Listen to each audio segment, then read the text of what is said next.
I'd like to call back to order the Sacramento City Unified School District Board of Education meeting. Are we on? Yes. No. We have the Pledge of Allegiance today, led by Michelle Niamshoff, a 12th grade. Did I pronounce that correctly? Great. I'm sorry. It's okay. It's okay. No, tell me. Amshoff. Amshoff. Yeah. Michelle Niamshoff. Mm-hmm. Is that correct? A 12th grade student at Luther Burbank High School.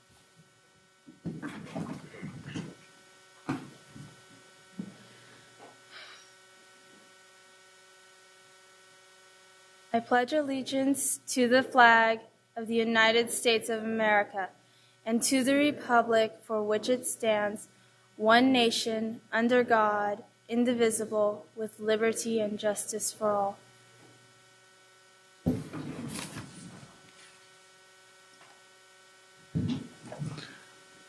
Michelle is a creative and exceptional 12th grade student enrolled in the rigorous International Baccalaureate Diploma program at Luther Burbank High School. She possesses a passion for reading and creative writing, inspired by her mother's love for literature. As a young girl, Michelle would engulf herself in books. In the 8th grade, Michelle set a goal to author and publish her first book by the end of her senior year, and she continuously advances towards that goal through her consistent creation of original work, specifically in the fiction fantasy genre. Michelle is committed to assisting her peers to achieve academic success through her work with the English learner population at Burbank in the after-school program. She spends time helping students improve their language proficiency, vocabulary, and comprehension skills through music, specifically utilizing lyrics from popular songs in her tutoring sessions. This method piques the students' interest in the material and allows them to more easily grasp the concepts. She loves it when she can help someone reach a higher level. Michelle has been a member of the Burbank Orchestra for the past 3 years and is also a member of the Camellia Junior Orchestra, playing violin and bass. In addition, Michelle has found time in her busy schedule to participate on the track and field team during her freshman year and continues to be an active member of Key Club and the after-school program. Recently, her competitive spirit was displayed when she challenged her vice principal, Mr. Jones, to a book reading contest and read a total of 32 books in one semester, proudly defeating him by 13 books. Michelle continues to strive for excellence in academics and the arts and hopes to pursue a degree in environmental science at a prestigious university such as Stanford, Harvard, or Brown. Michelle's commitment to help her fellow students succeed and her academic achievements, especially in the English language arts, are to be commended. Sacramento City Unified School District is proud to recognize Michelle as this week's stellar student.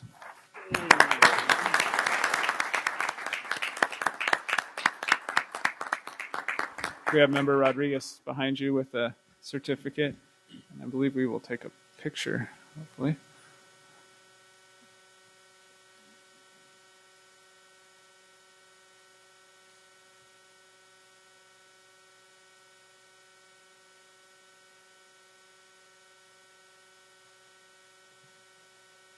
Yeah, I'm a very popular person. I thank you for this award. I do not really consider myself a stellar student. I just consider myself as one of the community at Luther Burbank High School. And this is a great opportunity. Thank you so much. Thank you.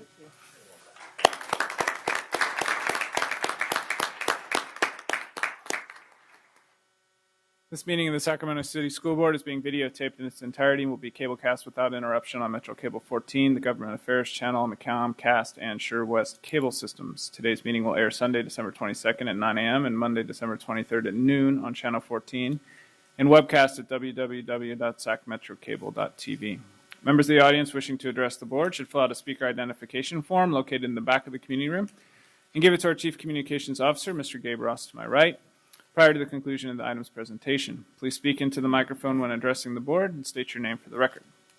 Responses to questions by the public will be posted on the district website prior to the next board meeting. Please limit comments during public comment to items not listed on the agenda. If you are found to be commenting on an item that is on the agenda, you will be asked to defer until your item comes up on the agenda. Please also remember to turn off all cell phones or place them on silent or vibrate. Item 5.0, special presentations. 5.1, annual organization meeting of the Board of Education. I guess this would be as we've done in the past, and if nobody has any objection, I think we should simply elicit nominations for first president, and then second for the first vice president, and then third for the second vice president. Is that okay? Does anybody have any comments or questions before we take nominations? No? Seeing none?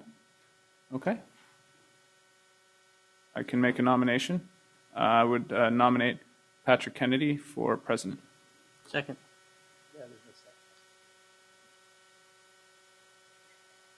Do we have any other nominations? Okay, hearing none, can we take a roll call vote for Patrick Kennedy as the new president? Member Arroyo, Aye.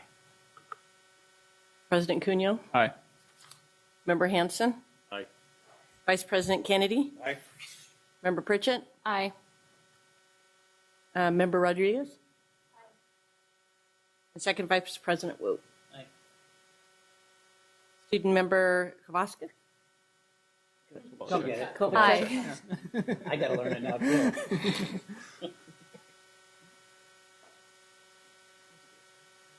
The vote is 7-0. And the vote is And he's 7-0. been confirmed as next president. I will switch places with you.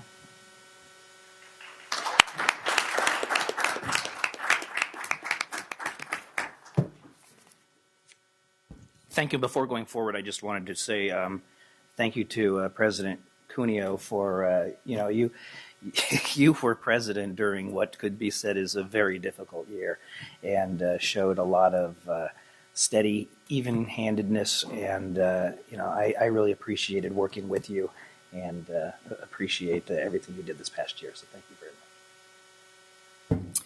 Okay, then we will now move on to the first vice president, the vice president of the board, and we will take nominations. I will start. I will nominate Daryl Wu as vice president.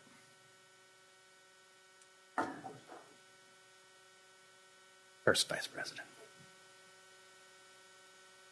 Other nominations? Okay, we'll close nominations. And with that, we will just take a vote of all those in favor of Daryl Wu as vice president, first vice president. Say aye. Aye. Anyone opposed? No? Abstentions? Congratulations, Vice President Wu.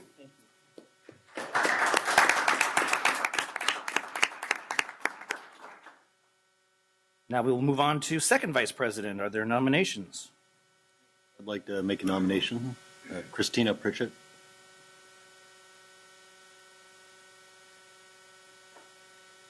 Any other nominations? We all get along real well up here, don't we? Okay, then with that, we will close nominations, and we will vote on Member Christina Pritchett for second vice president. All those in favor, aye? Aye. Opposed? No? Abstentions? Congratulations, Vice President Pritchett. Thank you.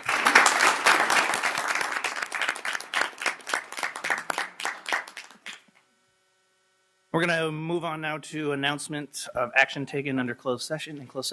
Yes, Mr. President, by a unanimous vote of 7 members of the board, the special education case settlement was approved in OAH case number 201-3090847. That's the end of the announcements out of closed session, Mr. President.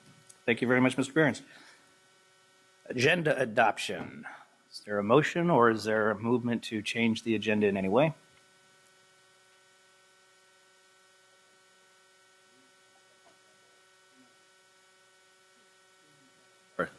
I'd like to move the agenda, but with polling 9.1E. So you're going to pull 9.1E from the consent, which is the approval resolution number 2768, adoption of bidder pre-qualification process. Correct. Okay. Okay, we have a motion to approve from member, what's your name? Hanson. Hanson, thank you. And Vice President Wu seconds, with the exception of the consent item has been cleared or has been removed, 9.1E. All those in favor? Opposed? Okay. Public comment. We have no public comment. No public comment. Okay. Yes. Then we will hear the consent agenda, which we already did. So I guess we'll take 91E now, since it was to be heard at this time anyway. So we'll call 91E. And with that, I'm going to make my first official act as president and hand the gavel over to Vice President Wu and recuse myself from this particular subject. So. Item 9.1E, Ms. Allen.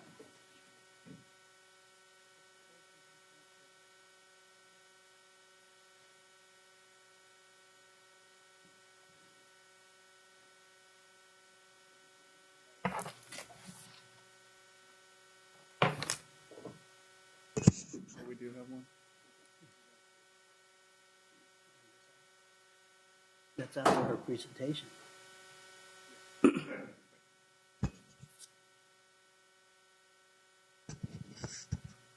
Well, this was brought to you before.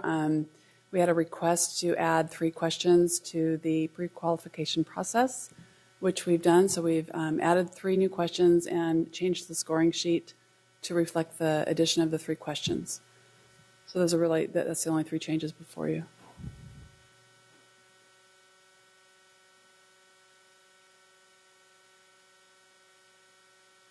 Before we take comments from the dais, are there any public comments?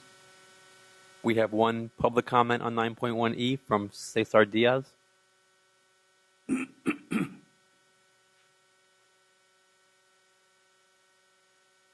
Good evening, board members. My name is Cesar Diaz.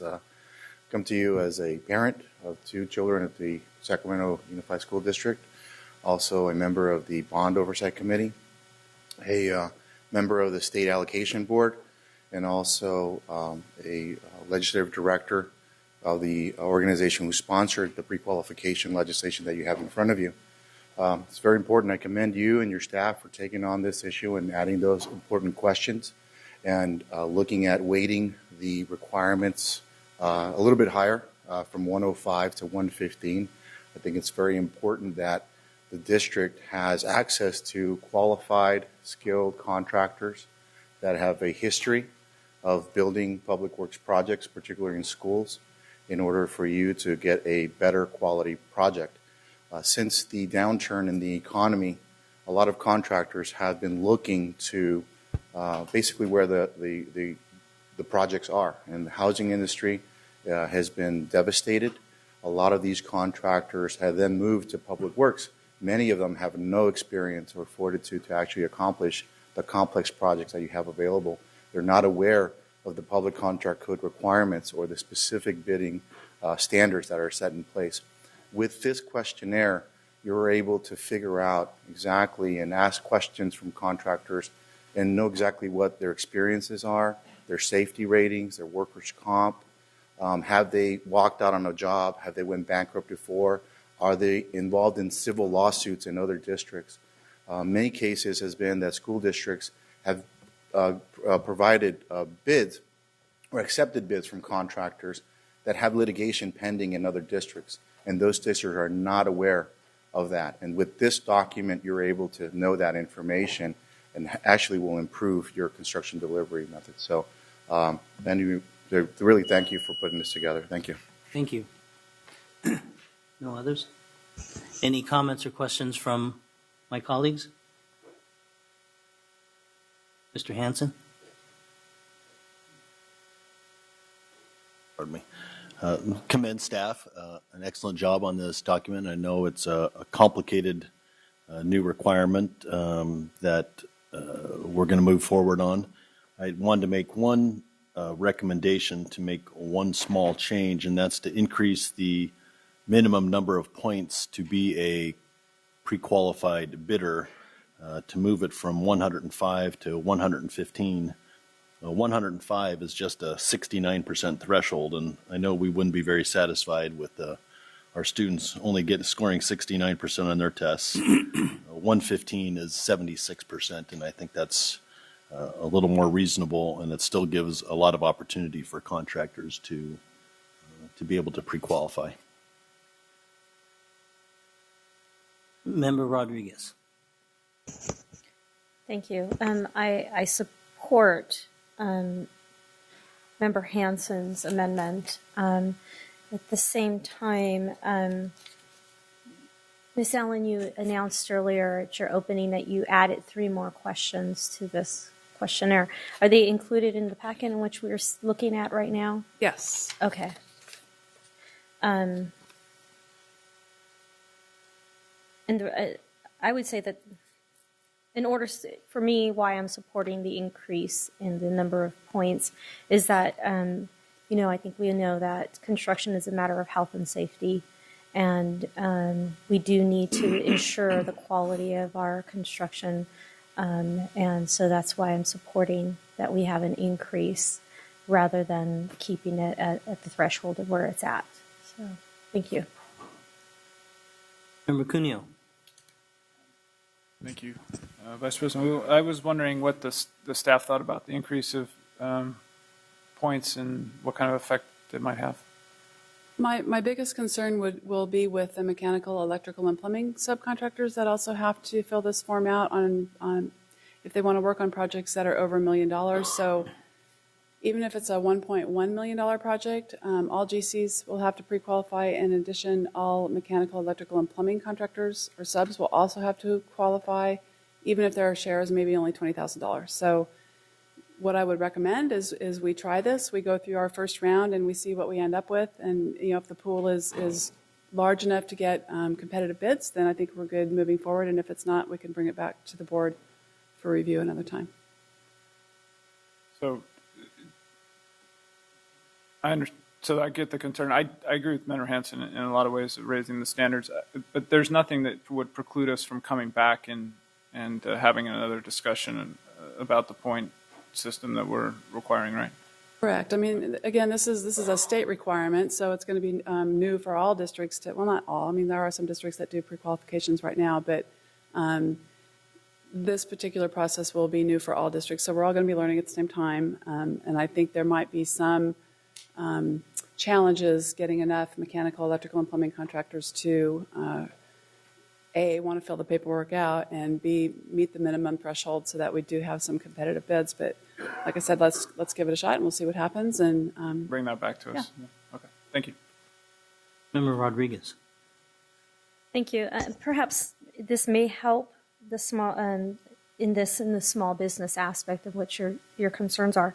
I do not see any preference points here for small businesses or minority or women-owned business, or those businesses who reside, have their brick and mortar basically in an enterprise zone. So maybe we could add that as well to the scoring should the need arise later on. I'm pretty sure that we already kind of considered that at the onset of accepting or bidding. I'm sorry, I'm getting background noise here. So what was the last part of your? So I'm sure we're already looking at whether the business is qualified for small business, minority-owned, or women-owned. We used to, under a former state program, we used to have to state that we have solicited bids from minority businesses and women in business. We called it MEBI, WEBI, DVB. I know that's kind of a funky acronym, but that went away with a subsequent bond. We have to be careful that we don't want to dole out more points, and I would say let's go with the recommendations. Let's see what we get. We have to have this in place by January 1. We don't want to slow up our construction projects, and if it doesn't look like we have a good pool, then I'll bring it back to you and we can review it again. Well, yes, and when you bring it back, I would like to see that considered. Okay. All right. No more discussion. Do I have a motion? With the recommended change of points to 115. A second? And a second by Vice President Pritchett. All those in favor signify by saying aye. Opposed? Abstentions? Motion carries. Thank you.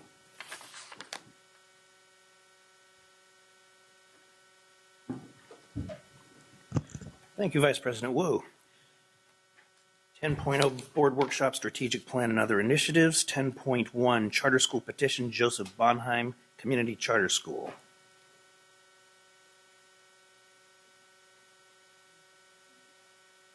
Can I?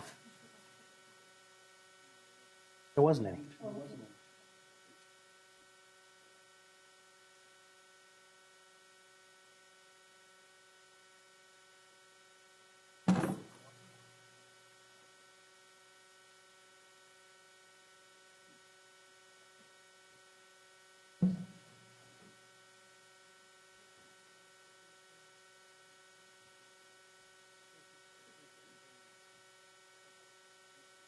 Sorry. We had a reception earlier, so we're moving the furniture around. We have more.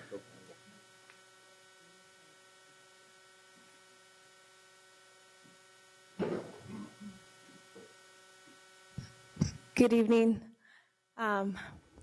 President Cuneo, or Kennedy. I'll get used to it too. It's okay. I did the same thing. Okay, not starting well. Let me start over.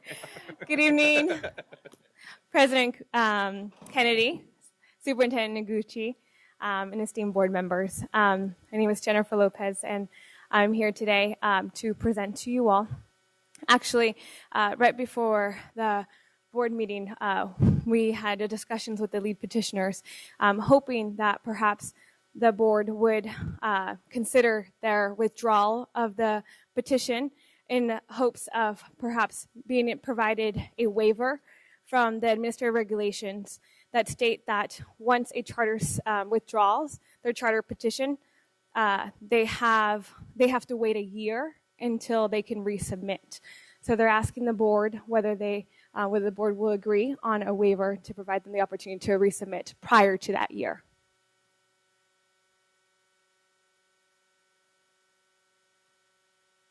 Member Arroyo.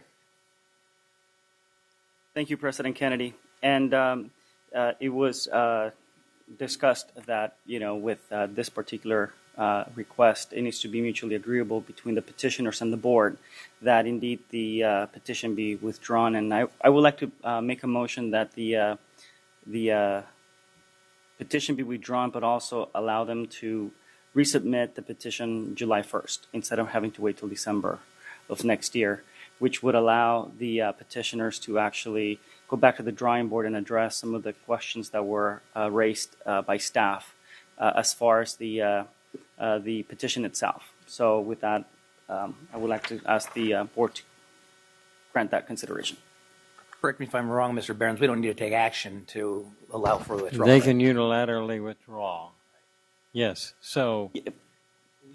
Do we need to act? Do we need a motion by the board to allow them to come before? Now that is a waiver of your own regulation. You can waive your own regulation. Usually, when you waive the regulation, you have some justification for doing it. So it's just not willy-nilly. But that's just my recommendation on the record as to why the regulation is being waived. But they can withdraw it unilaterally. They don't have to be granted there. Right. So are you making the motion for a justification or of a waiver of? Yeah, for the board to consider allowing them to come back July 1st to resubmit this, granting them the opportunity to come back July 1st to resubmit the petition. So the petition has been withdrawn, and they would come back December of next year to resubmit it. And I was asking the board to consider allowing them to come July 1st to resubmit that petition. Member Wu, can we get clarification before we go to you? Okay. One thing in regard to the July 1 date is if the intent is to open for the 2014-2015 school year, July 1, a submission date by July 1, 2014, that may be too late for this to receive, if the charter is granted, to receive a charter school number to get funded. That's rather late in the year. And I think that the interest is to allow them to start working earlier enough so that they can be considered for grants. I think that there are deadlines that they need to meet for consideration for grants and so on and so forth. If they come and submit it in December, they have to wait like yet another year. So this is just for them to still meet some of the deadlines for next year. They will still, as far as I can tell, the calendar will not be able to open till fall of 15. But if they are not allowed to come July, then that means that they will be considered to open in 16. So that's the consideration that I was asking the board to keep in mind. Before I go to Vice President Wu, is there a second to that motion? We have a second by Vice President Pritchett. Mr. Wu. Member Arroyo, can you clarify for me what do you mean by returning by July 1st? Is that returning to the staff with an application, or returning to the district board for a decision? Because July 1st happens to be a Tuesday, and we wouldn't be meeting. So no, I mean the date that it's to be considered is for them to submit the petition to the district, to the district, to right. the staff, to staff. Yes, that's the only clarification I'm asking. It's for them to submit the petition to the district. I'll call the question. Well, let's hang on. Let's first of all see if there's public comment, but also I wanted to chime in. I mean, I'm a little concerned about any the precedential, the precedent being set by us arbitrarily just setting a date, and as Mr. Barron said, with very little justification. So that concerns me some. We do have public comment, I believe. We have two public comments on 10.1 from Martin Dominguez and Ana Figueroa.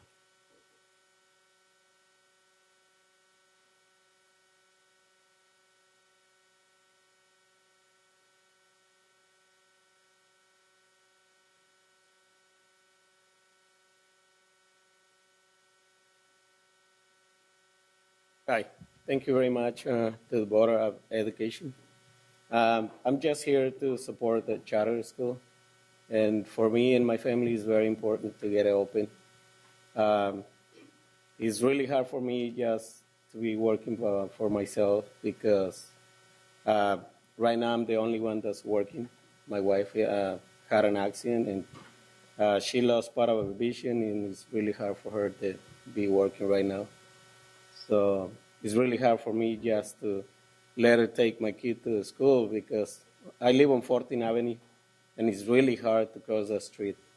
Even with a crosswalk, that school, that Johnson School, has a crosswalk, but it's really hard to cross because nobody stops to let you cross. The only police you see is at a school, but they don't even watch the crosswalk. Other people is trying to cross, and the cars don't even wait for you to cross across the street. And that's my worry about. I would like to get the school open. For me to be taking my kids to Peter Burnett and Kit Carson is really hard, because I'm the only one that works, and I have to be like going here and there. So for me, it would be nice to get the school open, to have my kid closer and have somebody else take it. That's why I'm support the charter school. So please, I hope you guys understand. Thank you.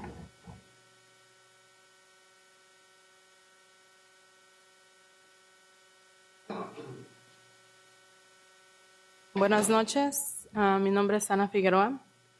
Good evening. My name is Ana Figueroa. Y estoy aquí para apoyar la escuela, la propuesta para abrir la escuela charter de Joseph Bonheim. The reason I'm here is because I support the opening of the charter Bonheim. A nuestro vecindario le ha afectado el cierre de la escuela a nuestros hijos, porque espero que the closure of the school has affected our children and the community in general. No sé si han tomado en cuenta que entre Fruitridge, Powering, Folsom y 65 no tenemos ninguna escuela elemental. I don't know if you have noticed, but in the areas of Power Inn, Fruit Ridge, and Folsom, all that area doesn't have a school for our community. Estamos muy interesados en que vuelvan a abrir nuestra escuela, We are very interested in you opening up our school again. Porque con estos climas tan duros que hemos visto estas últimas semanas, nuestros hijos se han visto muy afectados. The weather has been very cold, and our kids, it's affected them because they have to walk to school.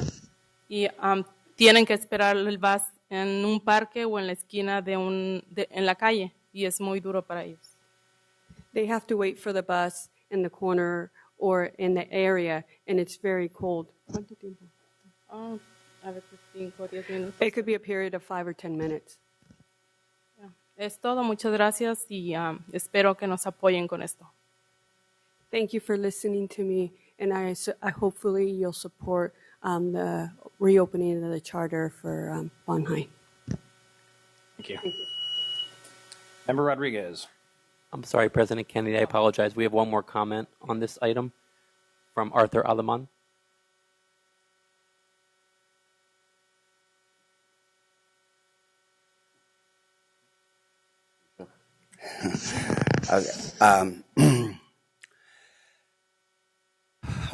Thank you, Mrs. Noguchi. Perfect. Thank you, Superintendent. Thank you, board members. I just wanted to thank you for taking the time to consider this this charter proposal and for just working with us.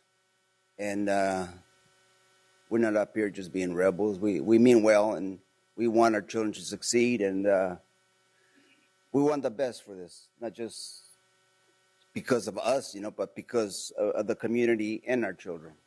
And I just wanted to thank all of you. Okay? Thank you. Thank you. Rodriguez. Thank you, President Kennedy.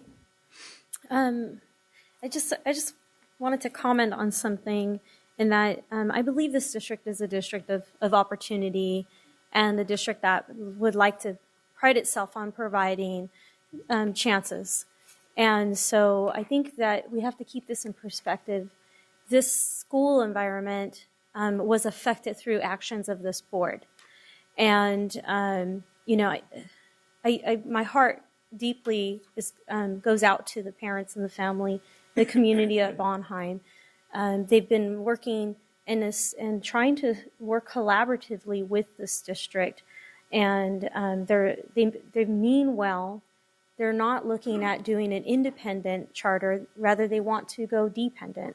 So I think that we should be able to provide this group of individuals an opportunity, go out, seek the help that they need to seek to provide us with a better petition. And July 1st sounds like a good day, if it sounds like a good day to the petitioners, for them to resubmit their charter proposal. I'd be open to that. Thank you. Member Arroyo. Thank you, President Kennedy. And I just wanted to thank the petitioners. And I think that I said it previously in the last board meeting, the fact that this is a group of parents from the community, that created a synergy, it brought parents together. This is exactly what we want to support. This is one of the legs of the stool that really makes education work. And just wanted to thank the parents in the community that have come together to work really hard and look forward to seeing your work progress over the months and see that you fix some of the issues that were on that petition and hopefully will be under better standing for the board's consideration. Thank you. Member Hanson. I support the motion as well to grant the opportunity to come back to us in a number of months to give you the opportunity to update the petition and address the concerns. I looked at the requirements of a charter school petition, and it's extraordinarily complicated. So I can see that taking a good amount of time. It's supposed to take a good amount of time and a lot of thought because it's not a small feat that has to be done for us to grant the public's money to start a school. It obviously has to be done very well. But the community from Bonheim has always been very supportive. It's always been here at our board meetings. And I think that it's important for us to be equally as supportive of you. So, I'd be in support. Vice President Pritchett. Thank you, President Kennedy. I want to ditto what everyone said up here, but first off, I just wanted to commend the parents that have been working on this. As a parent, our day-to-day activities are enough to keep us very busy, and to do the work that you guys have done so far should be appreciated. So I just wanted to commend you for that, and just to tell you that I hope that going forth you'll really depend on our district staff and us board members. If you have questions, come to us as well. So. Okay, and I'll make one comment while we're handing out commendations. Thank you very much, staff. Your analysis was extremely thorough. Obviously, a lot of work, and I really appreciate the good staff work. So thank you very much. And with that, we will call the question. The motion on the table is to waive for a waiver for a July 1st application date. All those in favor? Say aye. Opposed? Abstained? Thank you. 10.2, 2014-15 budget calendar. Mr. Forrest.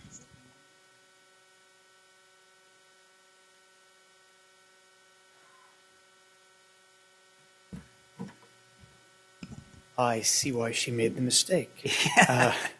President Kennedy. I expect you to recognize me. Dr. Noguchi, members of the board, we have presented you with what we believe is a reasonable budget calendar based on the information we currently have available. I know there have been some questions related to some other legal requirements. I would point out that those requirements, especially the specific question related to the unaudited actuals, which some of you have seen, occurs after the board requirement of adopting the budget. So we believe that this calendar represents a reasonable timeline with significant opportunity for public input and comment, and enough time for the district to thoroughly go through the new local control funding formula and develop our local control accountability plan. So I would encourage you to adopt the calendar as presented. Mr. Ross is gone. What are you, hazing me? Member Hanson. I know that there were some folks and had some public comment about the budget calendar. I just wondered if you could address the concerns of some of the folks' comments. The comments basically related to why are we not including the legally required reports in our budget calendar. Primarily because the calendar for those basically is available in other places and it's legally required. So the board has no option, nor do we as an administration have an option in presenting those. They're well publicized in other places. We have posted them on our website. I think I provided the board with 5 pages of financial documents, which we are now posting, and that will just continue to grow. So I feel that the calendar speaks to the events required to adopt a budget. And I think we should focus on, especially with the local control accountability plan that will be required, we should keep our focus on making sure the public and our constituents with regard to customer base are focused on that. The legal requirements we're going to take care of anyway. I will point out that most of those requirements are now being met in a more timely manner. I will continue to say that we have a ways to go to get them done more quickly. There is some misunderstanding as to how quick these can be done, given our current software and the fact that we are not fiscally independent. So our cash is handled by the County Office of Education, and we must wait for the County Office of Education to send us information so we can reconcile cash to our accounting system. So even if we had the numbers instantaneously, we still would have to wait for the county to furnish us with that reconciliation document to reconcile to the county. So we can look at a faster way to do that with the county, but given our current qualified status, I think the county is going to want to continue the level of control they currently have.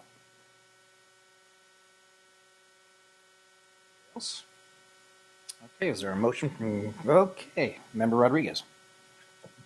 Yes, hi, thank you. I think where some of the issues lie, Mr. Forrest, is with the LCFF and the LCAP. I do see in your calendar that there are dates to be determined into having those meetings. And so the issue with the unaudited actuals, those usually come out after we adopt the board, after the board adopts the budget. So I don't see any reason why a calendar of this nature should be held back to look at unaudited actuals. It's unfortunate. These are timelines that don't come by our own doing. They're timelines that come down from the state. So we do have to adhere by those specific timelines. But I think that what I would seek here is some assurances that you are intending to do the outreach and a thorough outreach for the LCFF and the LCAP, and allow for it to be an authentic process involving the community and most specifically the community that is of the greatest need.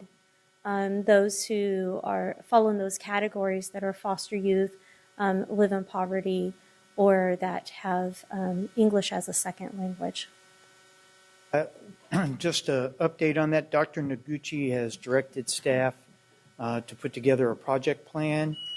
We actually met today on that project plan. It's very detailed. It has a significant amount of meetings, but in addition to that, and probably more importantly, Dr. Noguchi requested that there be performance metrics associated with how many people are we involving in the plan. And I'm not totally sure of all the numbers, but I remember one metric was 1,000, another metric was 750. And so the plan is being developed with metrics that say in order to effectively do exactly what you have requested, we're going to measure our ability to meet with people, our ability to seek input from all these varying groups. So I think you'll be very impressed with the plan that Dr. Noguchi has requested and the team is starting to put together. And I would like to emphasize it is not the budget office driving the plan. It's being driven outside of the budget office. Thank you for that clarification. And while you're on the subject, I did come to Monday night's meeting. Thank you very much for that meeting. One of the things, while we're talking about metrics, and I'll just take the opportunity for this, is to ensure that we have a well-represented group ethnically and in terms of language ability. I didn't see specified groups there that had varying language capabilities, and also students with special needs, and ensuring that parents were there as well. Ma'am. Thank you again. Hey, we have from conference to action a motion made by Member Cuneo, seconded by Vice President Wu. All those in favor? Aye. Aye. Opposed? Abstain? We now have public comment. What do we have? We have comment on this item from Grace Trujillo.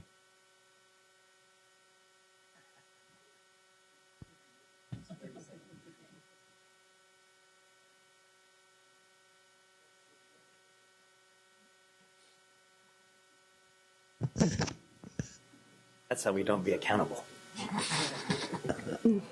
Oh, that's okay. Hello, my name is Grace Trujillo. First of all, I should have said good evening, members of the board, and Sarah Noguchi. One of the things I want to talk about, as an accountant, sometimes we have to bring up certain concerns and issues people do not want to talk about. We are sometimes called the bearer of bad news. So please do not shoot the messenger. Our school district has an unfunded liability of $626 million, and our fixed benefit costs keep on going up. So any new money from the LCFF is going to go to pay for these fixed costs. Sacramento School District and LA School District, which is the only one that has these particular benefits. Being the budget person that I am, I have a hard time understanding that our district is going to get $17.4 million from LCFF, but our students are only going to get $1.3 million. Our LCFF money has already been spent on fixed costs of the district, as Kent Forrest has already stated in our meetings. These fixed costs can be negotiated with the teachers union. We can create a great LCA plan, but if we only got $1.3 million, that's not a whole lot. What we need to focus on is to match the revenue generated by the LCFF to the LCAP plan and then connect it to the kids who are being served. That is why we need to know exactly how much money our school district receives from LCFF to help us create the LCAP plan based on the revenues we have available for our kids. Our school district has an unfunded liability of $625 million, and our fixed benefit costs keep on going up. So any new money coming from the LCAP is going to go straight to these costs. What is going to be for our kids? Can you give me just a couple more minutes? Not a couple more minutes, just wrap it up. Okay. As for the teachers, they have given up a lot. They have given up 700 layoffs, large classroom sizes, have to clean up rooms. They have to do their duties, but the janitors are no longer there. They have to buy their own supplies, taking other duties Wrap it up, Grace. upon them. So for our kids have given up even more. Our kids have given up field trips, larger classroom sizes, no art. The list goes on and on and on. What I'm saying, we all in every single way have been giving up something to feed this particular cost that eventually over time it's going to collapse. Thank you. So I just want to ask the district, what are you guys doing to help? So I said it takes a lot because, again, don't shoot the messenger. As a parent that I'm very involved and I care about this district, that's why I'm willing to speak up. So thank you. Thank you. Mr. Ross? Anybody else? Okay. No more public comment. Do we have a motion? If I could, Yes. may I address that? Sure. Actually, Grace, I answered your email, but just a few minutes ago. There's some confusion. I'll take the blame. We had a slide that says 1.3 million, and right below it, it says 17 million. The 1.3 million is the difference this year, this fiscal year, between what was forecasted under the old revenue limit and the extra money we got as a result of the LCFF formula being enacted. For next fiscal year, it's $17.4 million in LCFF. So it's not 1.3. It's 17.4. In addition to that, I want to remind everyone that the local control accountability plan is for the entire budget, not just the concentration and supplemental. So we're asking our public to provide their input on our entire budget and all components of the budget, to include Title I, which is a large component. It's tens of millions of dollars. So the LCAP looks at the entire budget and sets priorities for the entire budget. So that 17 million is there. And then if I might also just respond to the other post-employment benefits, yes, we're one of very few districts in the country that has that benefit. Our union has worked with us to help start to solve that problem. We have basically, we're looking at a four-pronged approach that we will be presenting both to our labor groups and to the public and the board. And that involves looking at whether or not we can get a two-tier system so that we have new employees would not be eligible for the lifetime benefit. A second approach would be to ask our employees to share a little more in funding that expense. Third prong is to actually start dedicating money out of our budget to fund that expense. And the fourth one, if we get our finances in order, it may be appropriate to seek the help of our voters with a parcel tax to partially offset this once we've solved the problem. If we can get our house in order, it may be then appropriate to go to the voters and say, okay, we've solved the problem. Now we need your assistance to put this problem away. So there's a four-pronged approach. There's no time associated with that, but we believe that that is something we can look at. And obviously, we are working with our employee groups on the cost of our employee benefits. Thank you. We have a motion by Member Cuneo, seconded by Vice President Wu. All those in favor? Aye. Opposed? Abstain? Thank you. 10.3. Approve transgender and gender variant students board policy.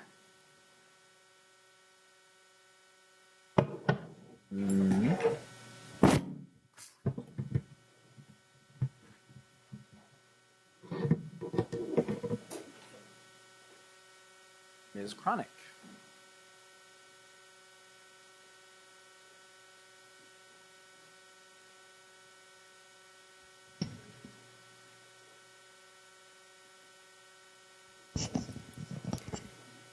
Good evening, Superintendent Noguchi, President Kennedy, and board members. I'm Barbara Chronic. I'm the Director of Integrated Support Services, and we're back tonight for a vote on the transgender and gender variant student policy. First, I would like to thank you for your interest and your support in this very important policy. It was in November 21st, just a couple weeks ago, I guess almost a month ago, that we came before you to present on this policy and to also share with you our support services that we have for LGBT students. And tonight we're here for the approval of this policy and a vote and hopefully an approval of this policy. I'd like to turn it over to Lawrence Schwecke, who will take you through the PowerPoint presentation. Great, thank you.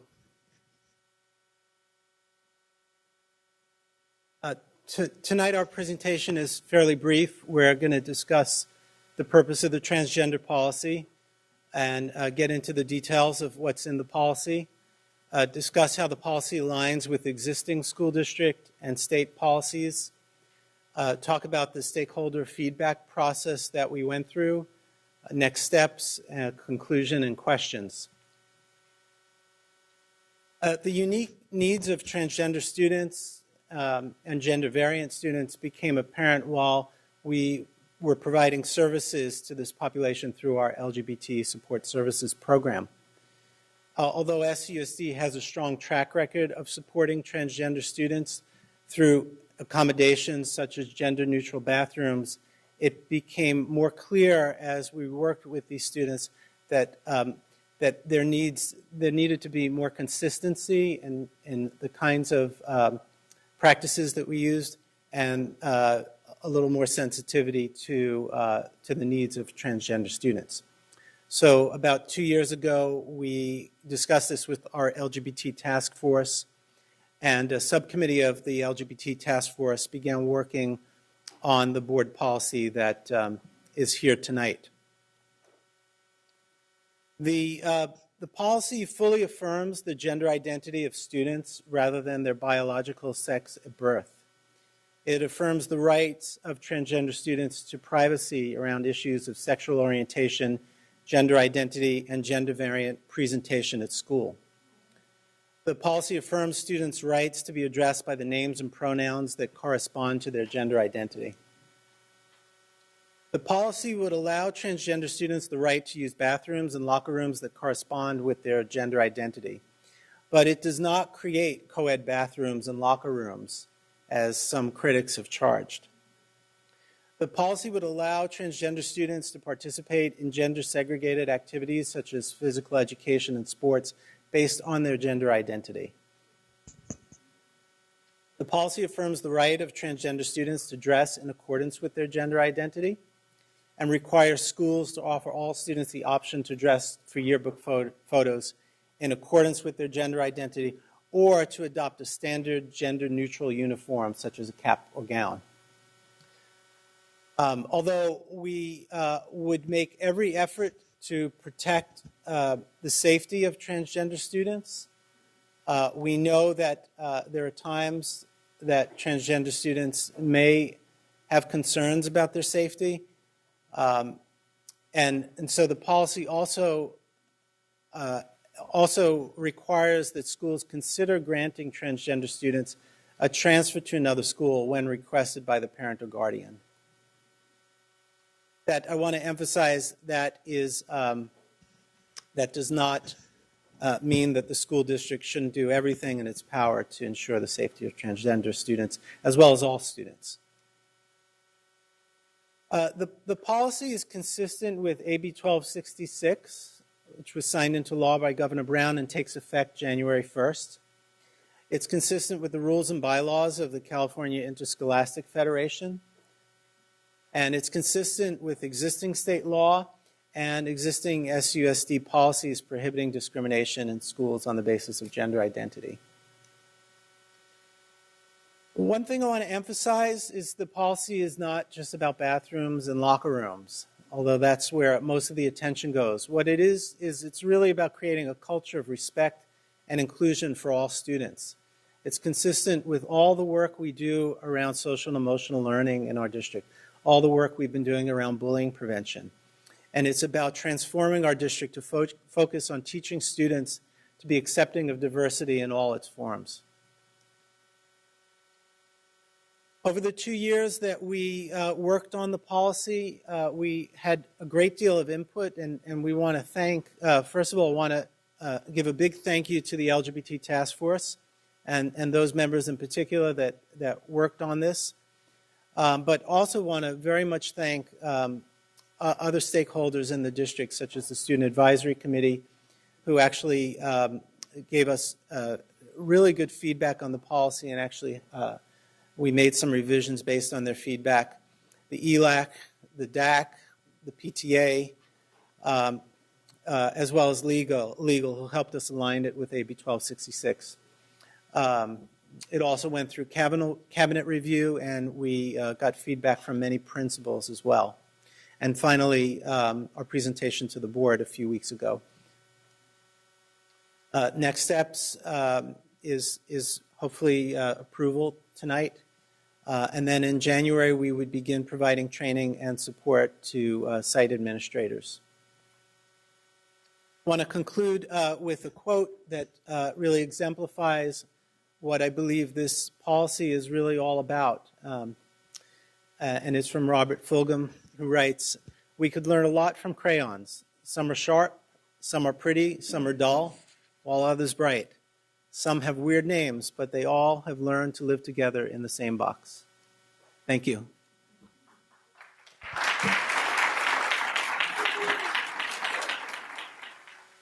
Is that the staff presentation? We're done? Okay. We do have quite a few speaker slips for members of the public, so I'm going to ask that you really try to keep to your 2 minutes and, where possible, not be overly repetitive. But this is an important issue and everyone needs to be heard. So, Mr. Ross? We have 22 comments on this item. We're going to call up 3 at a time. Please line up so that we can get through this as your name is called.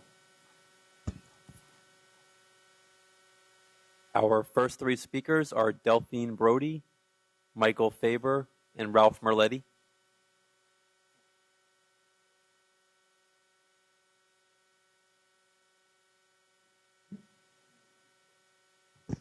Good evening, members of the board.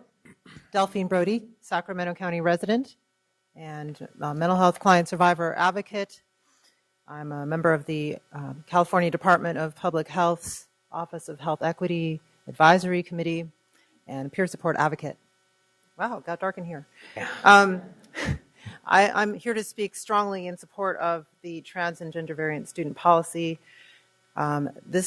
This really could be a lifesaver for so many students.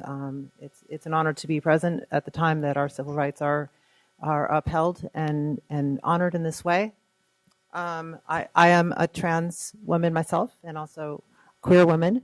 And back when I was in high school, 25 years ago, I was not in a position to to safely express my own gender identity. I experienced quite a bit of bullying in school, and I frequently missed classes and found ways to avoid PE classes and cut class a lot when I was assigned to a male only school for a year. So much of the sex and gender segregated environments that I found intolerably stressful for myself because my gender identity did not correspond with the expectations, could have been avoided if a law like if a policy like this and a law like AB 1266 were on the books at those times. So thank you for your work on this, and I support it. Thank you very much.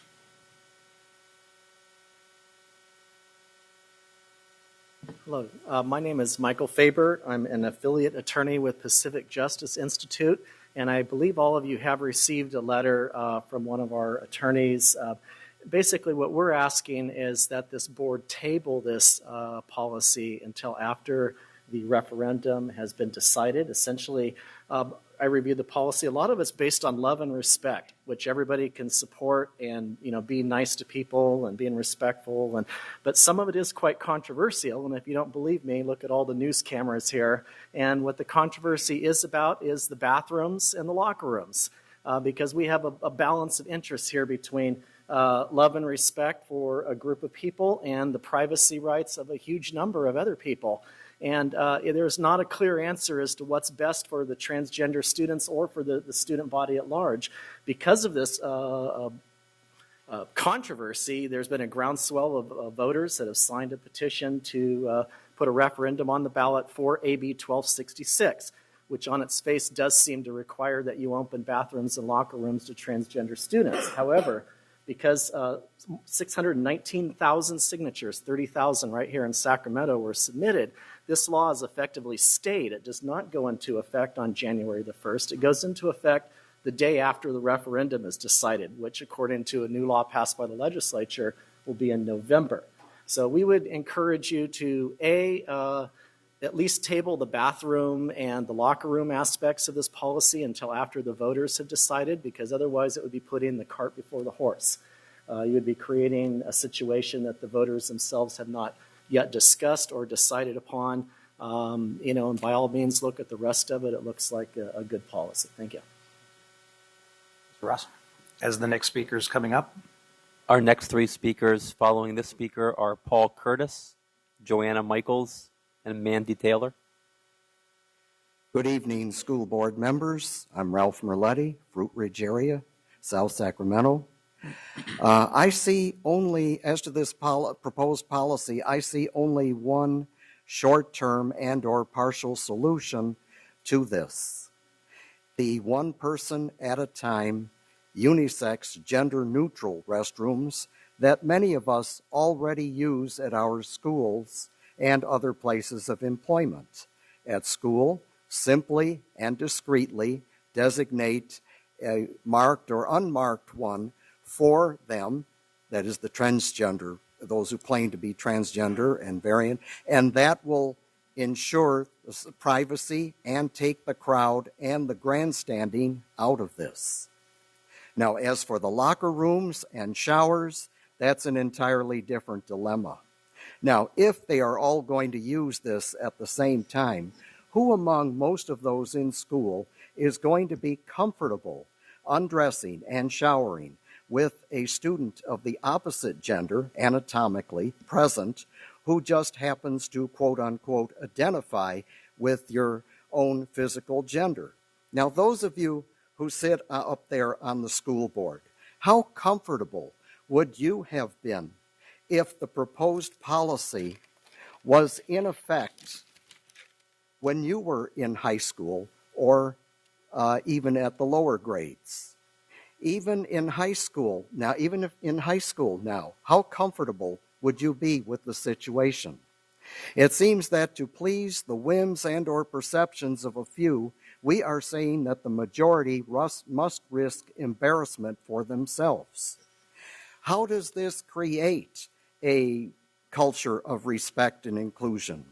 Therefore, at present, I stand opposed to the proposed policy. Thank you.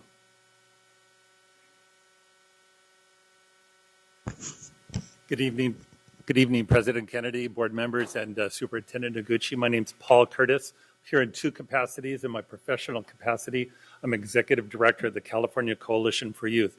For 35 years, we've advocated for the rights of California's youth, but especially those who are most disconnected and alienated, which especially means the LGBT youth of our state. We strongly support this policy. It's the right thing to do. On a personal capacity, I've been involved as a part of the LGBT community for many years here. I've served on the LGBT task force and been involved in this school district in this city and county for a long time. This policy has been really well thought out, very deliberately and strategically developed. I commend the board and the administration for the way it was put together. It takes into account a lot of feedback and a lot of thought. It's the right thing to do, and I will remind everyone, this is not just about bathrooms. Even one of the TV station anchors in the 6 o'clock news called it a bathroom policy. It is not a bathroom policy. And lastly, just to let everyone know, as I mentioned last time, this board has always set the standard in this region for setting the right policies for its students. Those of us who are politically active hold this board up and this district up as the example of what the right thing is to do for all the students in our region. So I urge you to support this. Thank you.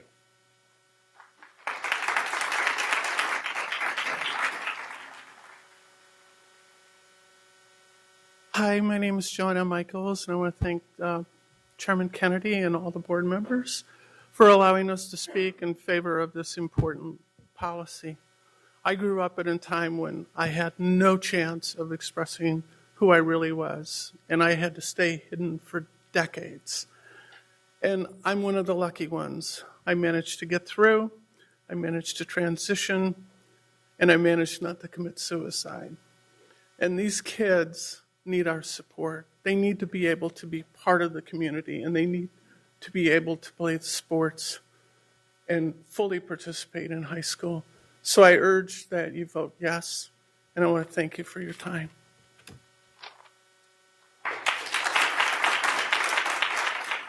As our next speaker approaches the microphone, if the next three speakers can please line up: Dr. Jenny Lorena Thomas, Gail Pittman, and Rachel Hudson. Before you start, I realize that we're all enthusiastic. If we could refrain from the clapping, we can get this thing through and we can get on with our agenda. That would be great. Thanks.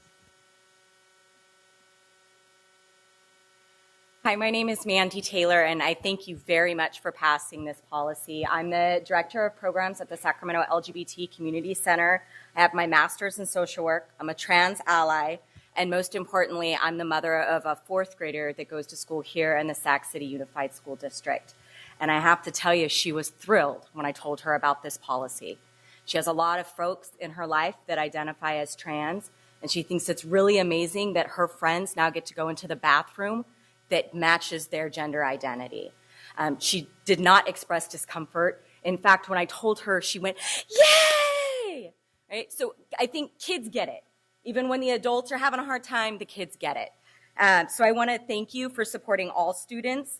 This policy will increase the quality of life for all youth, trans youth and ally youth. And by approving this policy, you're helping to teach our youth how to affirm diversity and be positive contributors to our community. Thank you.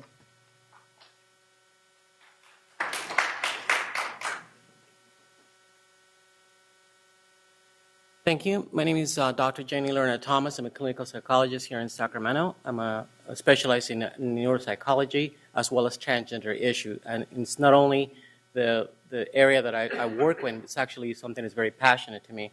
I happen to be also transgender, and I lived from the inside out. I was bullied in high school. I was brutally beaten, stabbed, and abused in my high school. I have seen what these children have gone through, and it actually breaks my heart, not only as a therapist, but as a mother and as a member of this community.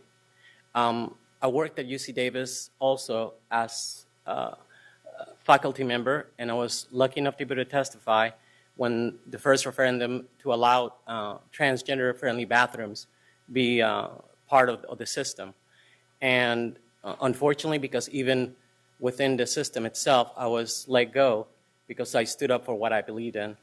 And I have to, support and honor this board for actually taking such a sensitive and important issue to our society, because this is not about bathrooms. It's not about showers. It's about accepting us as individuals, as a spiritual beings, as who we identify. The American Psychological Association, American Psychiatric Association, has already determined that this is not a gender identity disorder. It's gender identity dysphoria. And the dysphoria is an adjustment issue. And the adjustment is basically based on the perception of everyone around us who support us, who condemn us, and who try to belittle our identity. I beg the board to consider and support this referendum. It's honorable here in California that we have such a wonderful opportunity to display that we are important members of the society. Thank you very much. Thank you.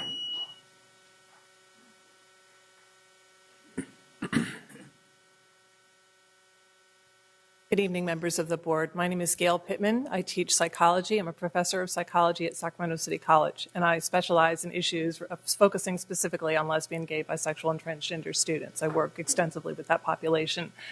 And I have to say that on a regular basis, I see the effects of marginalization on our transgender students. These are students who, many of whom have gone through Sacramento City Unified School District, although not exclusively. And the stories that I hear, they're better than some of what's been shared by those who went to school 20 or 25 years ago, but it's still not perfect. I hear stories of depression. I hear stories of suicide attempts. I hear stories of drug abuse. I hear all kinds of stories. And yet they make it to college and they want to go through and they want to continue their education. I'm impressed by this policy. It looks really well thought out. It seems it's in line with other policies and recommendations that have been made throughout the state as well as nationwide.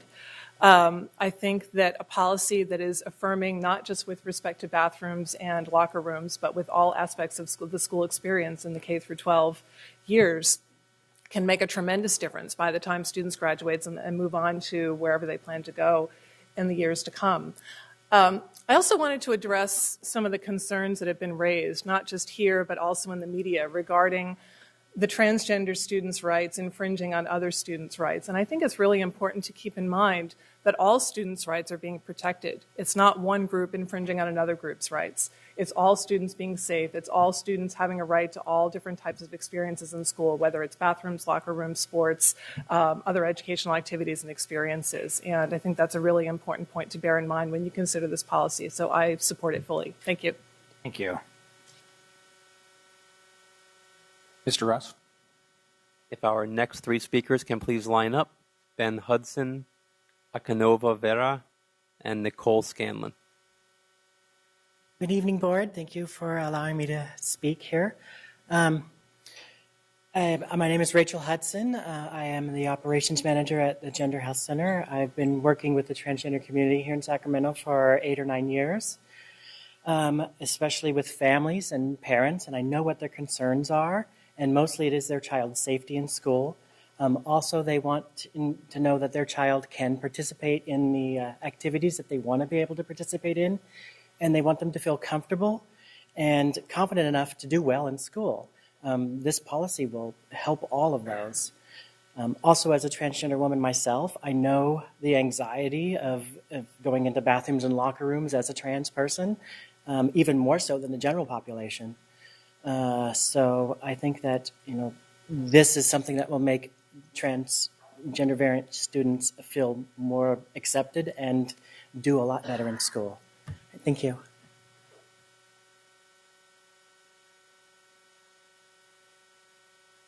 You're all doing very well, by the way. Thank you. We're prepared. Hi, my name is Ben Hudson. I am the Executive Director of the Gender Health Center.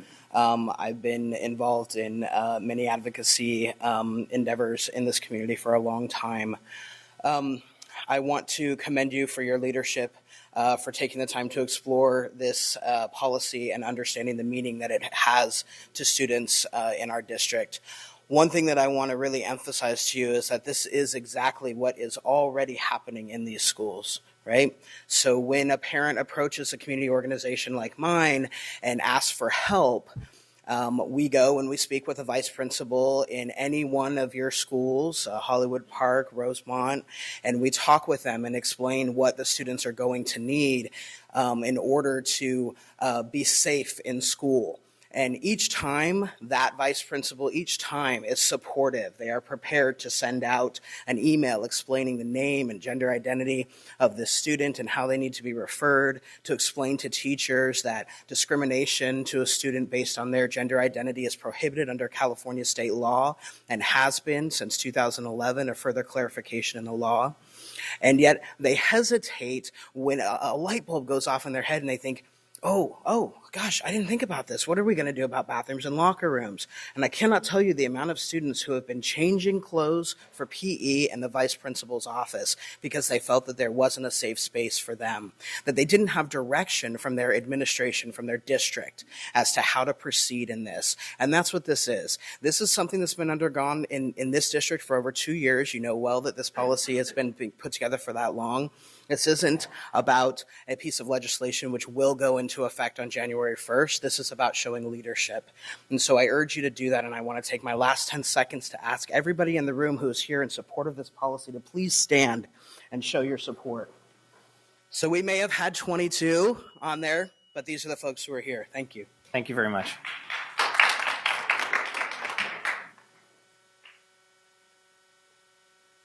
Hi, my name is Vera Akinova. I'm 18 years old, and first of all, I'd like to mention that if this policy does not pass, it does not mean that gay, transgender, and lesbian students will be disrespected. It honestly doesn't.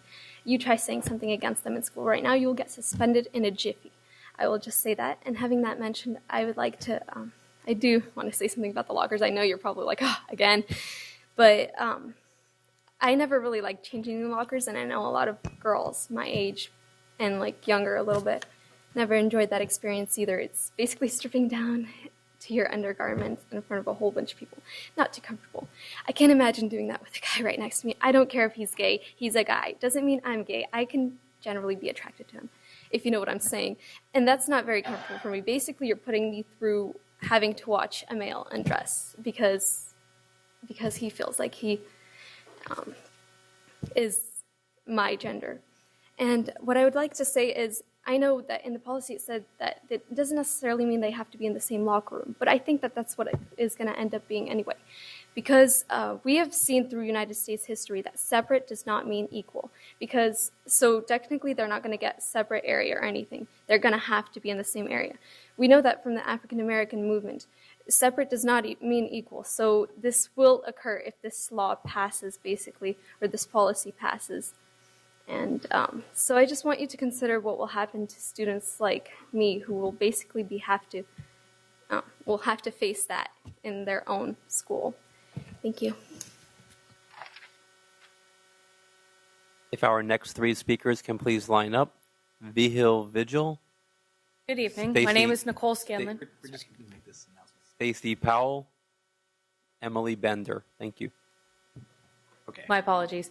Good evening. My name is Nicole Scanlon. I'm with Mental Health America of Northern California, and I thank the board, President Kennedy, and Superintendent Noguchi for hearing this issue tonight.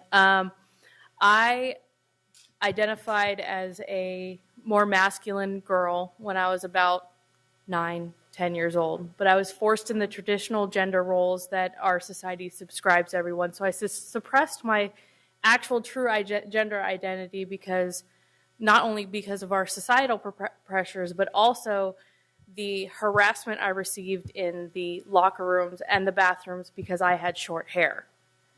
I would get comments about, well, shouldn't you be in the boys' bathroom? Shouldn't you go somewhere else? Shouldn't you do this? And I agree with the last, separate is not equal. So why are we making these transgender students go to separate facilities instead of the bathroom, restroom?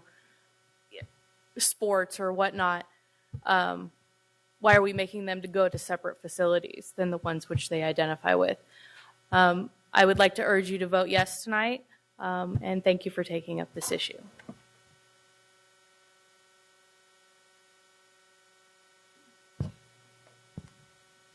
B. Hill Vigil, Stacy Powell, and Emily Bender.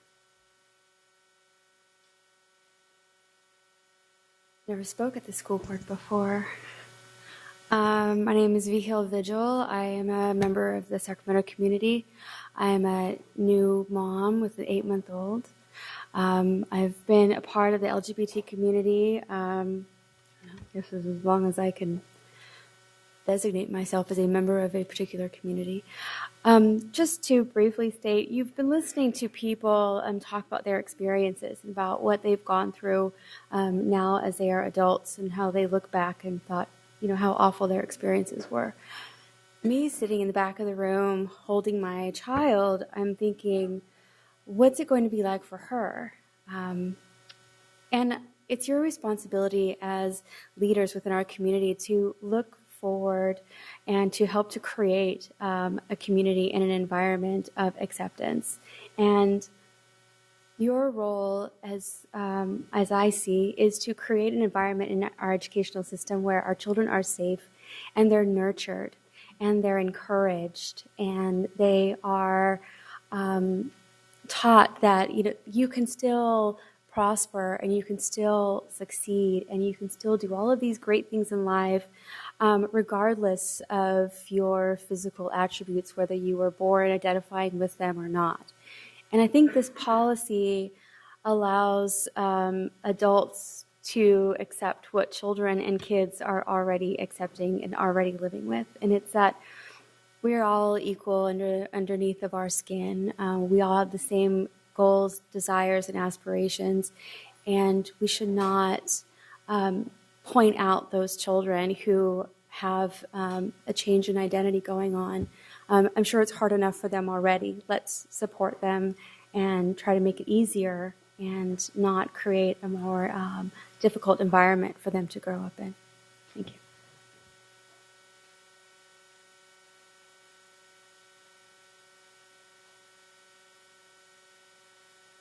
Good evening. My name is Stacy Powell. And my daughter Dakota spent her elementary years at John Morris and high school years at George Washington Carver, where she graduated as my son Oliver with the class of 2013. Choosing both John Morris and Carver were leaps of faith, as both were fledgling schools when Dakota entered them, but it turned out to be the right choice, the perfect fit. He's had an amazing education, with the greatest gift being how much he loves to learn. This year, though, was when it became electrifyingly clear what an excellent choice Carver was. Last fall, as I was struggling to understand my daughter's choice to become a man, frankly, was stunned, fearful, and resistant. At school, he was being supported by his friends and his teachers. I braced myself the morning that he said he was going to ask all of his teachers to change his pronoun from she to he, only for him to come home that night and say it was no big deal. Dr. Alessandri had gone ahead, and by the time he was in his afternoon classes, they all already knew, and it all embraced him. As he began taking testosterone and his voice began to change, Miss Jansen, the choir teacher, supported him every step of the way.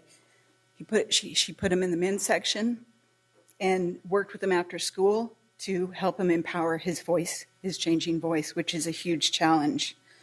Upon reflection, the teachers there were all on board far before I was. There's many other positive stories of this year. There hasn't been one instance of an unkind action. He's been respected by all of his teachers, and they've created a nurturing environment that made sure that his fellow students embraced him as well. Thank you. I wanted to share Oliver's story with you because he was so fortunate to be at Carver and to walk through such a supportive environment. And what I really hope is that every other student in this district gets the same treatment that he got. Thank you. As our next speaker approaches the microphone, Zachary Glavin, Mario Guerrero, and Swati Rao can please line up behind the mic. Hi, good evening. My name is Emily Bender. I'm a community organizer and a youth advocate. I've been working with youth for a number of years in the Sacramento area. I've been a part of the Sac City Unified School District's LGBT Task Force, the Homeless Youth Task Force, the Foster Youth Task Force. I've been an adult advisor for the LGBT Center with the youth group there for about 11 years. And currently I'm a board member for PFLAG. I'm working closely with the parents, friends, and families of lesbians, gays, transgenders, individuals. I wanted to come here tonight and thank you in advance for this huge step that you're all taking. This is a historical moment for Sacramento and for California, for leading the way in creating an environment, in creating a movement for all our students and protecting them. In my experience with the LGBT community and working with youth of all different backgrounds, cultural, racial, and sexual orientation, gender identity backgrounds, I have never really, experienced so much backlash as I have with parents. It's a lot of the adults are the ones with the problems with the issue of creating the controversy of this topic. But honestly, I think the students, many times the youth are much more accepting of our differences. So I just wanted to say thank you for this opportunity, and yeah, I look forward to the vote.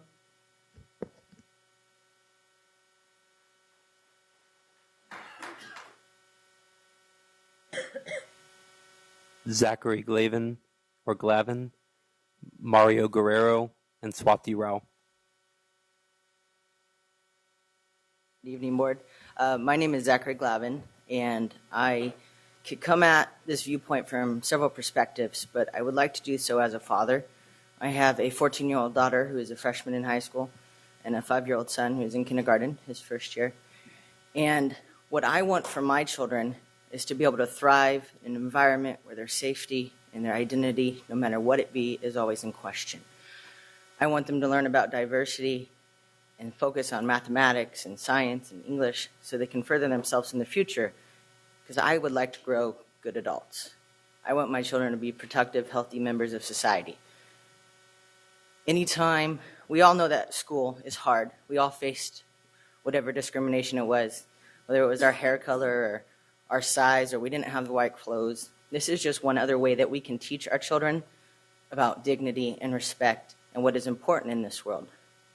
The brave young lady who spoke before me, although she was opposed, I commend her for getting involved in the community.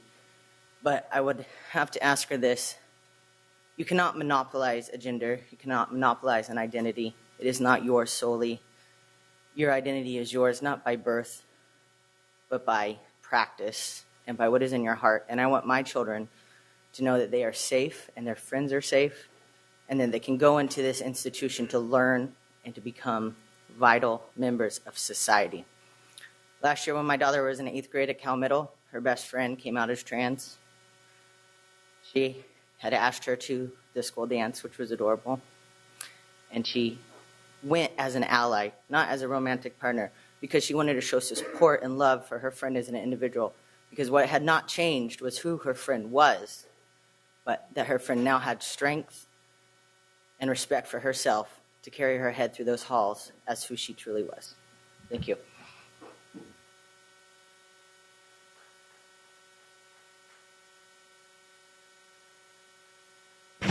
Good evening, President Kennedy, members of the board. Mario Guerrero. I am president of Sacramento Stonewall, and we're a club that, of course, supports LGBT equality. I wanted to thank you for championing this policy, for considering it today. I also wanted to answer a couple of questions that were brought up to you earlier. But first, I will say that I'm not here to tell you what your job is. I'm going to use the statement in the back that says putting children first. I think that's what you'll be doing by voting for this measure tonight. You'll be putting children first, aside from all of the education that needs to happen to make sure that parents understand some of the policies. This is really a policy that puts children first and makes sure that transgender students are able to have a quality education just like all other students. The first thing I want to bring up is the referendum issue on 1266. Just want to make sure that everyone in the room knows, as well as you, know that there's a couple of school districts that have adopted this policy. Really been no major problems, and the students there are doing very well. So the fact that there's a referendum on this bill does not mean that you cannot adopt this. So I commend you on considering it, and I would urge you to move it forward. The second question really was brought up in terms of, there was a gentleman that brought up the question of how would you feel if this policy was in place when you were in school. And I think the real question is, what kind of people would you be if this policy was in place when you were in school? And I think the answer to that is you would be more accepting of diversity. You would be more understanding of folks that are different than you. And I think that's the kind of society that this school district wants to build on. So I urge you all to vote for this policy. Thank you.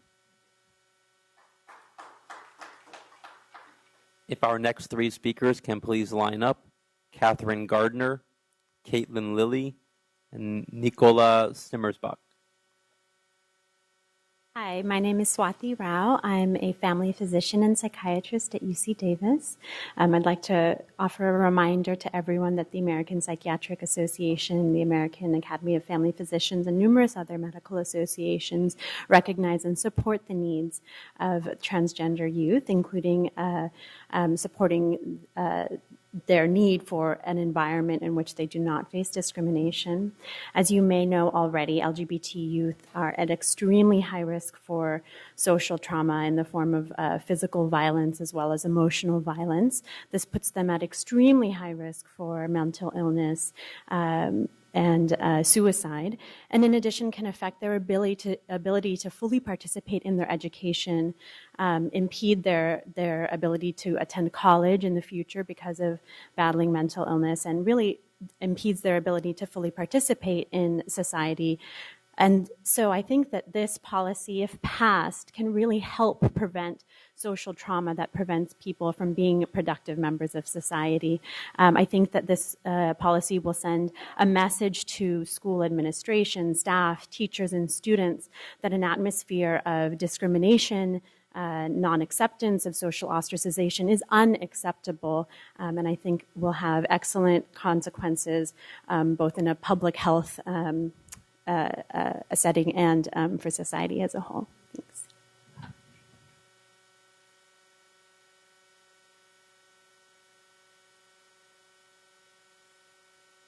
If the people who, again, I'll remind you, if the people who Mr. Ross's names would come up and be ready, that would be great. Thank you. Hi, my name is Catherine Gardner. I'm a physician, family medicine physician here in Sacramento, and I wanted to come and speak in support of the policy that you've had proposed to you tonight. I think it's an excellent policy, and I actually care for many trans and gender variant patients and see them as primary care patients. Speaking from the medical perspective, I see patients coming in, both who have been supported at school and have found tremendous success, growth, and development because of that, and those who haven't seen the support that they could use. This results in absenteeism, as well as poor grades and overall not doing well. So I'd like to thank you for considering this policy and really urge you to support it here tonight. Thank you.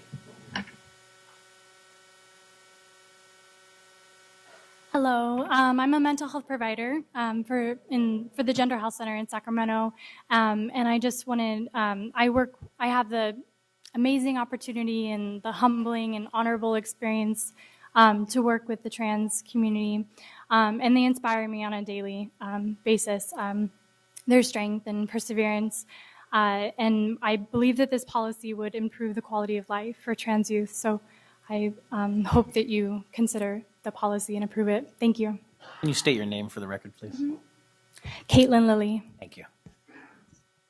If our next three speakers can please line up: Mary Helen Doherty, Katara Bowen, and Robert Lane. Good evening. My name is Nicola Simmersbach. I'm a licensed marriage and family therapist, and I've worked in children's mental health for about 22 years. I've been a resident of this district for 30. And you've heard a lot of really good reasons about why you should vote in favor of this policy tonight. Now, I don't want to repeat all of them, but there is one that really stood out for me when I was reading it today, and that's the strong inclusion of parents and guardians in the process. That this is not just a blanket policy that the kids will get to decide about, that parents and families and guardians, administrators, teachers are going to be guiding kids every step of the way. So there's a tremendous amount of oversight and protection, and that some of the scarier stories that we've been hearing about that people have brought up can't come to fruition because there's going to be all of this the supervision involved. So I'm here to urge you to vote in favor of it. Thank you.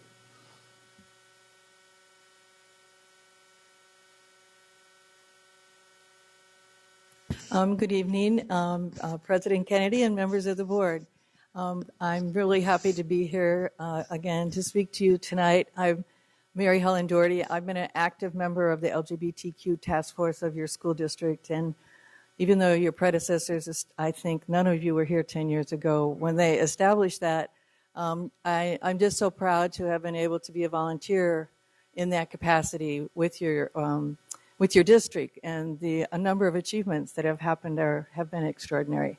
The last couple years working on this policy have been particularly rewarding and challenging, and it's been a pleasure to work with the staff. You have extraordinary staff doing this work. On the task force, I represent the LGBTQ supportive faith community, and there are a lot of folks in the faith community who support the inherent worth and dignity of every person. And I particularly want to underscore what Lauren said about the culture of respect. I think when we are in a culture of respect, it's when we become our best person. And as students who are in a learning environment who can all have that experience, I think the learning outcomes for them will be greatly enhanced. So thank you very much for the work you've done, and we continue to hope for you to stay on this journey and that we will support you all the way in the work that you do. Thank you very much.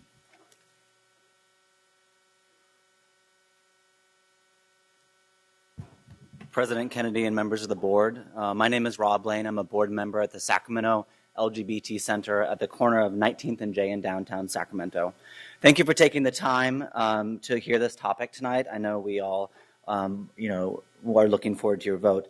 We at the Sacramento LGBT Center stand in strong support of updating this important policy. In the interest of brevity, I'll just make a couple of high-level points. Every student should have a fair chance to fully participate in school. Students and teachers need to broaden their awareness of the non-discrimination laws so that nobody is left out of the school experience. Exclusion is not the answer. In closing, I'm the father of an amazing 14-year-old teenage boy that attends Cal Middle School. We've discussed this topic at length during dinner times, and his response is, and he says it better than I could, school is hard enough, no one should have to worry about things like this. Thank you for your time. If our final four speakers can please line up: Lori Merchant, Evan Winton, Trina Allen, and Angela Luna. Good evening. My name's Katina Bowen, and I'm the parent of a 12-year-old transgender daughter who is a student in your district. Tonight, I'm here in support of the policy in front of you. Last night, my daughter wrote a little bit about her story, and she wanted to share it with you tonight. She says, "Last year, I transitioned in the middle of 6th grade. I wrote a letter to my class telling them that I was really a girl and not a boy. They were surprised, but they all supported me. They were so supportive that when I walked in the classroom, they all clapped for me. The hard part about 6th grade was that I didn't get to use the girls' restroom. I had to use the nurse's office, which made me feel different and sad. I hope you pass this policy because it'll make it easier for transgender students like me. My child and other children like her face enough challenges already. Why should school impose additional difficulties? Shouldn't all kids have the same opportunities? I only want what every other parent desires for their child, a safe learning environment with equal opportunities where all students can learn and thrive from their educational experiences."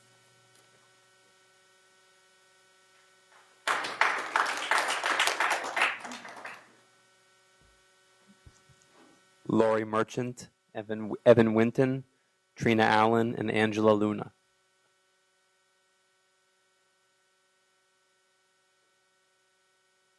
Hi, I'm Evan Minton. I work in the California State Legislature, and I'm a proud transgender individual.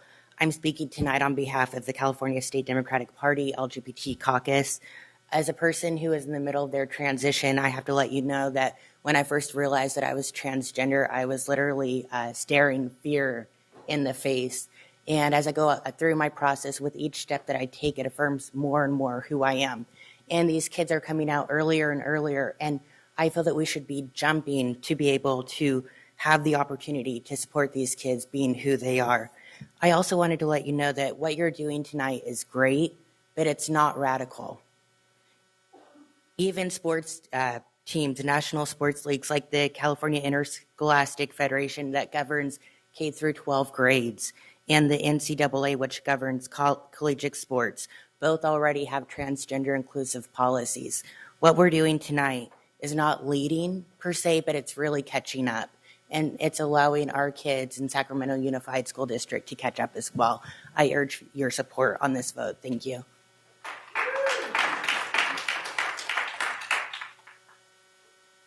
Try it one more time. Lori Merchant, Trina Allen, Angela Luna. Good evening. My name is Angela Luna, and I'm a teacher in the San Juan Unified School District. I've come here tonight because this policy is extremely important. I'm also a National Board certified teacher, and I would like to point out that the National Board standards for teaching state that accomplished teachers and accomplished administrators create an environment of diversity, inclusion, and equity for all students. I encourage you to vote yes and approve this policy. It is the right thing to do. Thank you very much.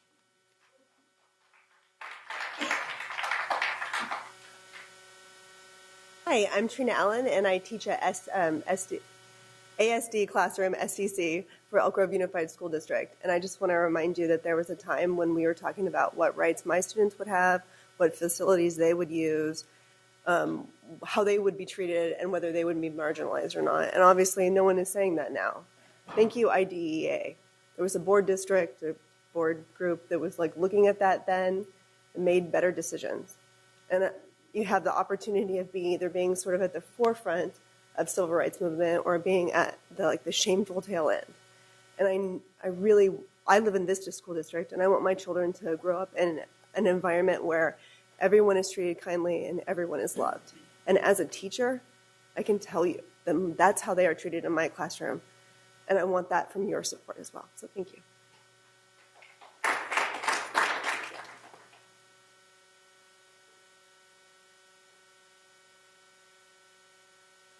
Good evening. My name is Lori Marchant, and I am the very proud mother of a transgender daughter that's now 20.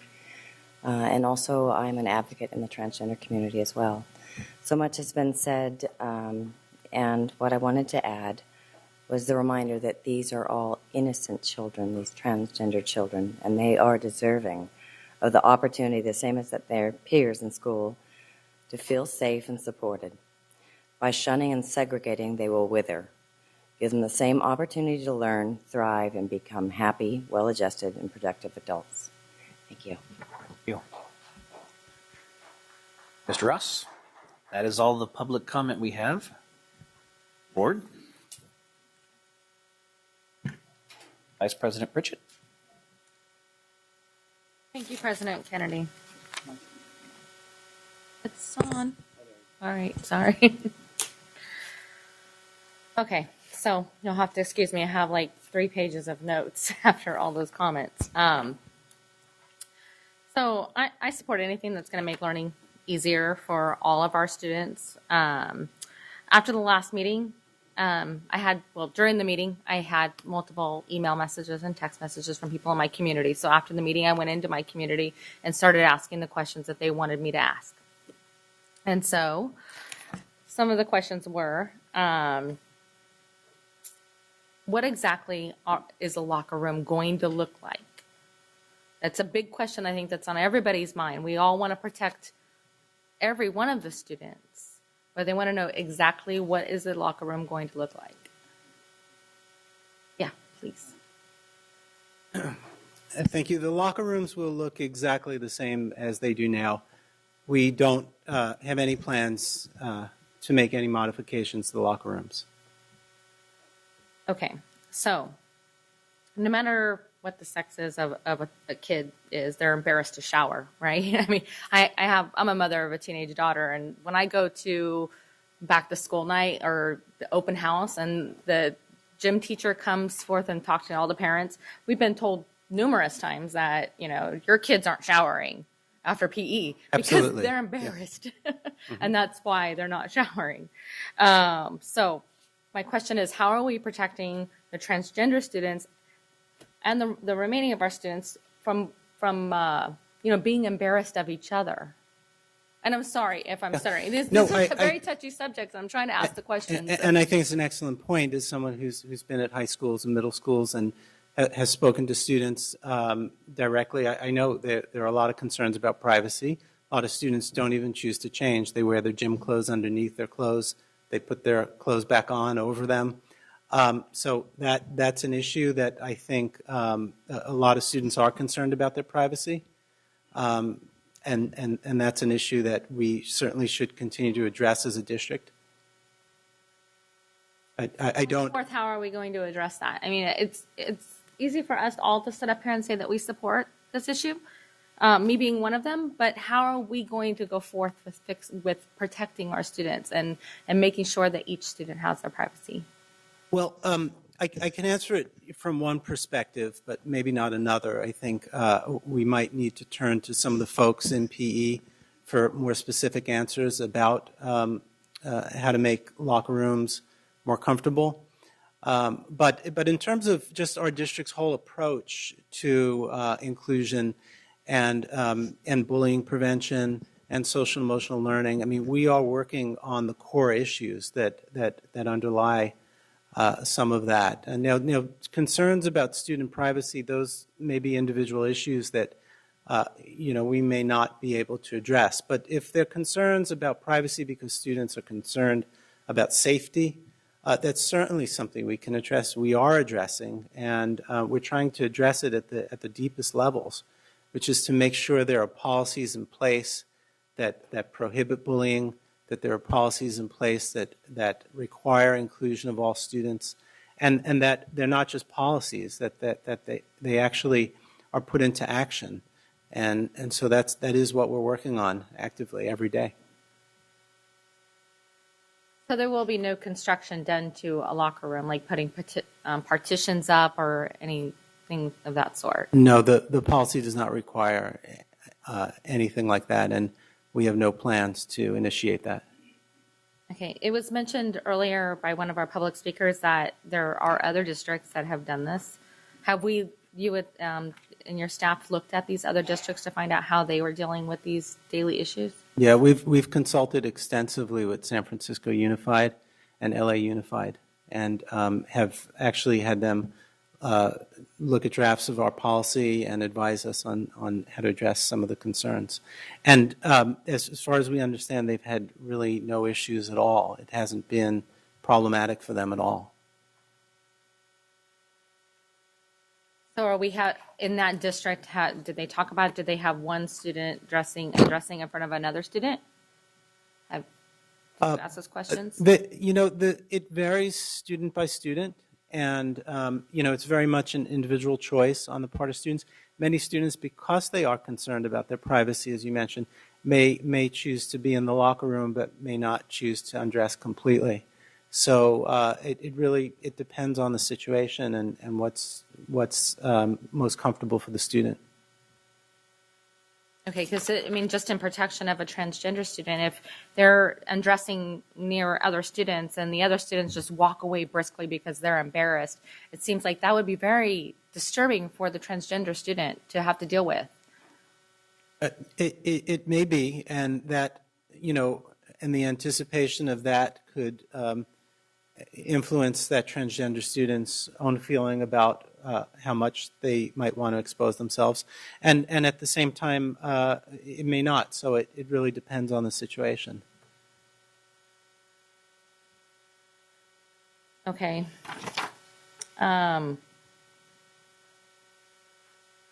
Sorry, going through all my questions here to make sure that I answer all of them. I know there was a lot of talk about, bullying for transgender students, and it is my understanding, correct, that we have bullying policies, as one of our students got up and spoke about, that, in the case that there is bullying, there are policies in place where they would be suspended or talked to or brought into the principal's office, I'm assuming, correct? Absolutely. Our district was the first in the region to develop a bullying prevention policy, and we're considered leaders in the state, really, on bullying prevention.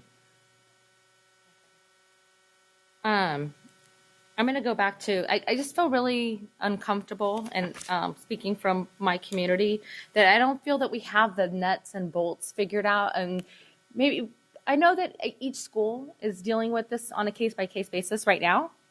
It just seems like if we approve something like this, we need to have the nuts and bolts down of how we're going to protect all of our students. Do you understand what I'm saying? I do, but I think the nuts and bolts are already there. I think the nuts and bolts are in our bullying prevention and non-discrimination policies. I think they're in the training we provide to staff. And really at core, I think the administrators, by and large, are very concerned about school climate and work very hard to create a positive school climate. So I think those really are the nuts and bolts. And when it comes down to individual student issues, we will address those on a case-by-case basis. But the real groundwork and the platform is already there. Okay. And I'll be completely honest, the parents that I reached out to are non-transgender students, that they're parents, right? So their main concern is, say they have a young lady in high school, and there's a transgender female that is in the locker room with them, or transgender male, I should say, in the locker room with them, correct? And they're undressing, and they see body parts that they haven't seen before. Or okay. Thank you. That they have not seen in a locker room before. Let me correct that. And protecting both sides, right? So making sure that all of our students are feeling comfortable in the locker room while they're there. I think that, as you mentioned before, most students are concerned about their privacy, and certainly transgender students would be no exception. And I think transgender students, by and large, want nothing more than to be accepted in the gender that they've chosen. And in a general sense, I think they would probably want to do whatever they could to ensure that that they were accepted and and embraced. So I think the concerns you raise may not be as big an issue in practical terms as people might fear. Okay, and one last thing. Can you just tell us what the process is for transgender students in our schools before they enter a locker room or before they enter a restroom? How are we evaluating them? Hi. That's a perfect segue because Nicole Wolford manages our Connect Center. She's a licensed marriage and family therapist and a social worker, and she oversees our LGBT support services program. And while we don't yet have an answer to your question, because that would be spelled out in our administrative regulations, more likely our recommendation would be that that students who are transgender would be evaluated on some level by someone in our district that has knowledge of those issues and maybe a background in mental health, and in consultation with site administrators would make that determination. And the determination wouldn't, would be based on what we think of as a clear and consistent identification with that gender. So no child would come in, no boy would come in a dress one day and claim to be transgender and be let into the restroom. Okay, that's all I have right now.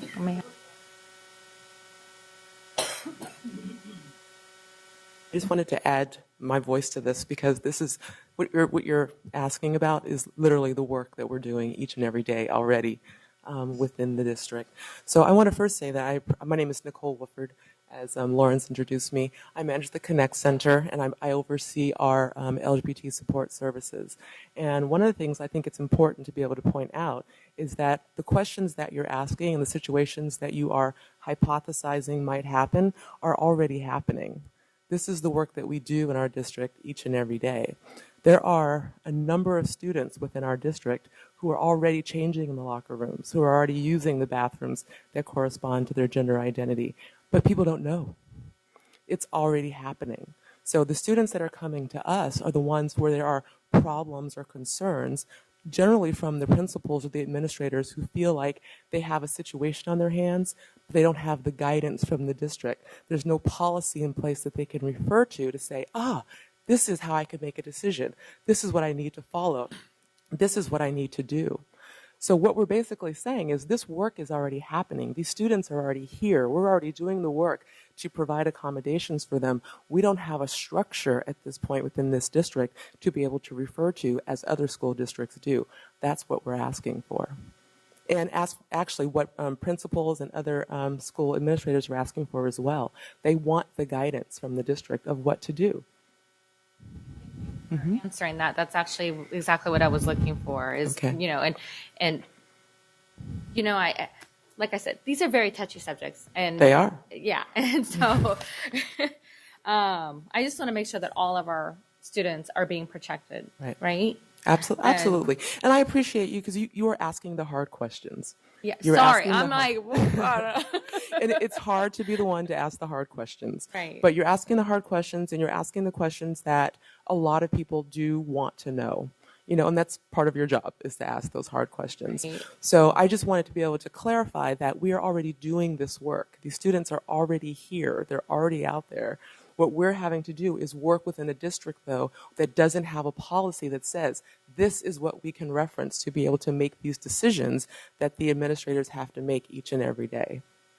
Thank you. I appreciate that. And then, I did have to ask the tough questions tonight to inform those that don't understand what we are going about here. So thank you. And I would also encourage for people, because I think a lot of people don't understand, is one of the things that we do within our district is we actually will talk to people and we'll train people so that they can gain an understanding. It's much better to make a decision that is well-informed, not because of your own personal bias or because you're ill-informed. We can help them gain an understanding. Thank you very much. Member Rodriguez. My turn. All right, thank you. President Kennedy. It's going to take some time for it to roll off. President Kennedy. I'll go home and practice that tonight, I swear. All right. So first of all, I do want to address some of the public comments that came forward. In particular, a specific question that came up, and I would like to address it.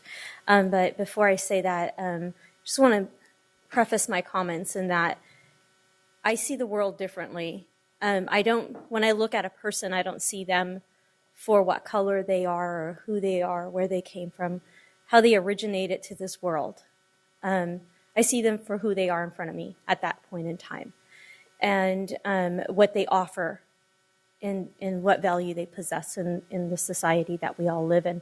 Because everyone here offers up a particular value, and we need to appreciate everyone for what they contribute.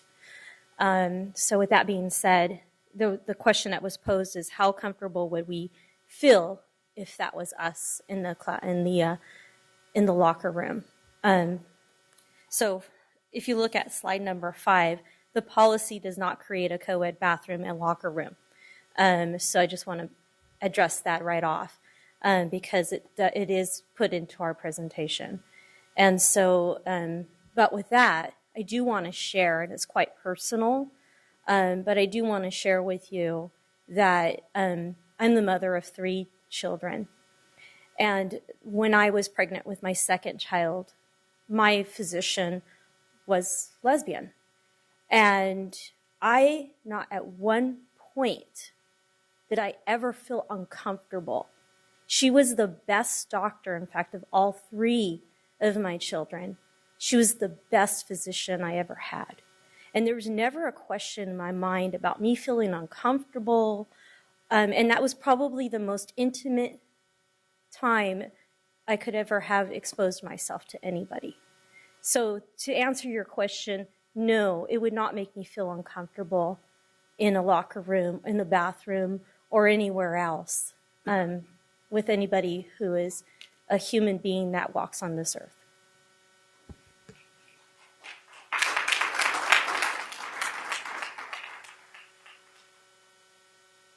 My concern is on this policy, it's not the policy itself. And this is just feedback that I hear from my kids in school. And feedback that I got through today, through some of the comments.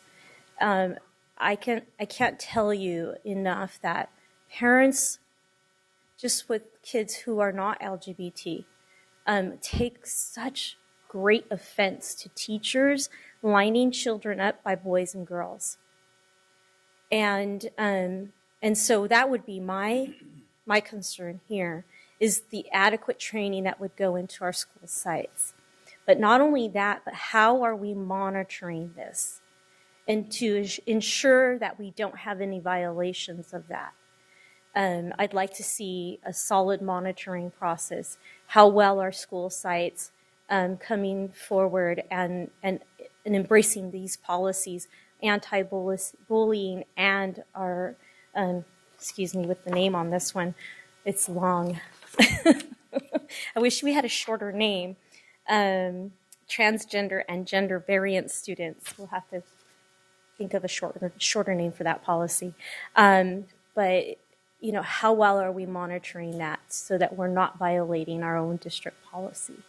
And in the training component, I'd love to see parents of across the district included in this.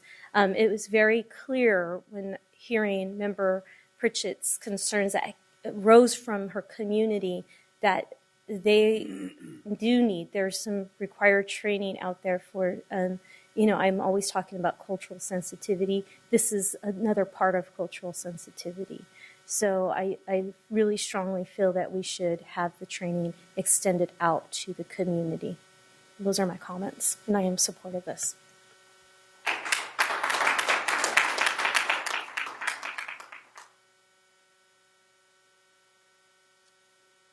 Member Cuneo. Thank you, President Kennedy. I will keep my comments brief. I thought that there were a lot of persuasive policy points made by the speakers tonight, and I won't repeat them or give them as reasons for my support of the policy. I also appreciated probably even more than the persuasiveness of the policy arguments was the moral clarity that a lot of speakers brought to the issue, especially the mother with the student at George Washington Carver. Really crystallized for me the powerful, just the power behind this type of policy and what it means to students in our district. A couple points on the policy itself. For me, it's persuasive for a few reasons. Number one, you know, transgender students are in our schools right now. And to me, it's about equity and a whole district response and setting standards to which all of the adults will live by so that students will be treated with dignity equitably across all schools. The second piece that I'm very supportive, that I find supportive in the policy is it seems to me, and I don't know if this was intentional, but it creates a conversation at the school site level between the adults and the students around this issue. And I'm in favor of any time we can bring people together, force people together in some instances as a policy to create conversations that engender and cause better student outcomes. And I'll end my comments by saying I had occasion this past week to have a conversation with a colleague of mine in regard to this policy. And my colleague, while fair-minded, would brought up an issue, and why would you bring this type of scrutiny, right? Why would you bring an issue that is going to bring out cameras and microphones and those types of things? And I gave some thought to it for a while, and I thought about my kids. I have 2 small children, and my response was this, and I wanted to say it out loud: is that I'm not doing this for cameras and microphones. I'm doing this so that in 5 and 10 years from now, kids in our school district can be treated with dignity, can be treated with respect, no matter what they identify as. And so that's generally, and I guess specifically, why I'm in support tonight. Vice President Wu. Thank you, President Kennedy. I want to commend the staff and the community, Barbara, Lawrence, and Nicole, for bringing this policy to our attention for our consideration. The issues this policy seeks to remedy are an issue which is near and dear to me. I don't like to make speeches, but this to me is very important. As an ethnic minority, I've learned that discrimination to one is a discrimination to all. Governor Brown signed this bill, and this policy brings it in alignment with it, notwithstanding the referendum. Time is now to take a stand, to make a statement, to show leadership, to show the people of California the backbone that we have at SCUSD. This policy will help eradicate bigotry, discrimination that has been exacted on a very small group of children. I urge a yes vote for our children. Thank you.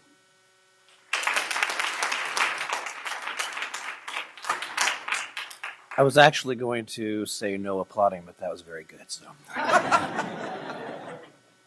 Member Kovalchuk. Thank you, President Kennedy.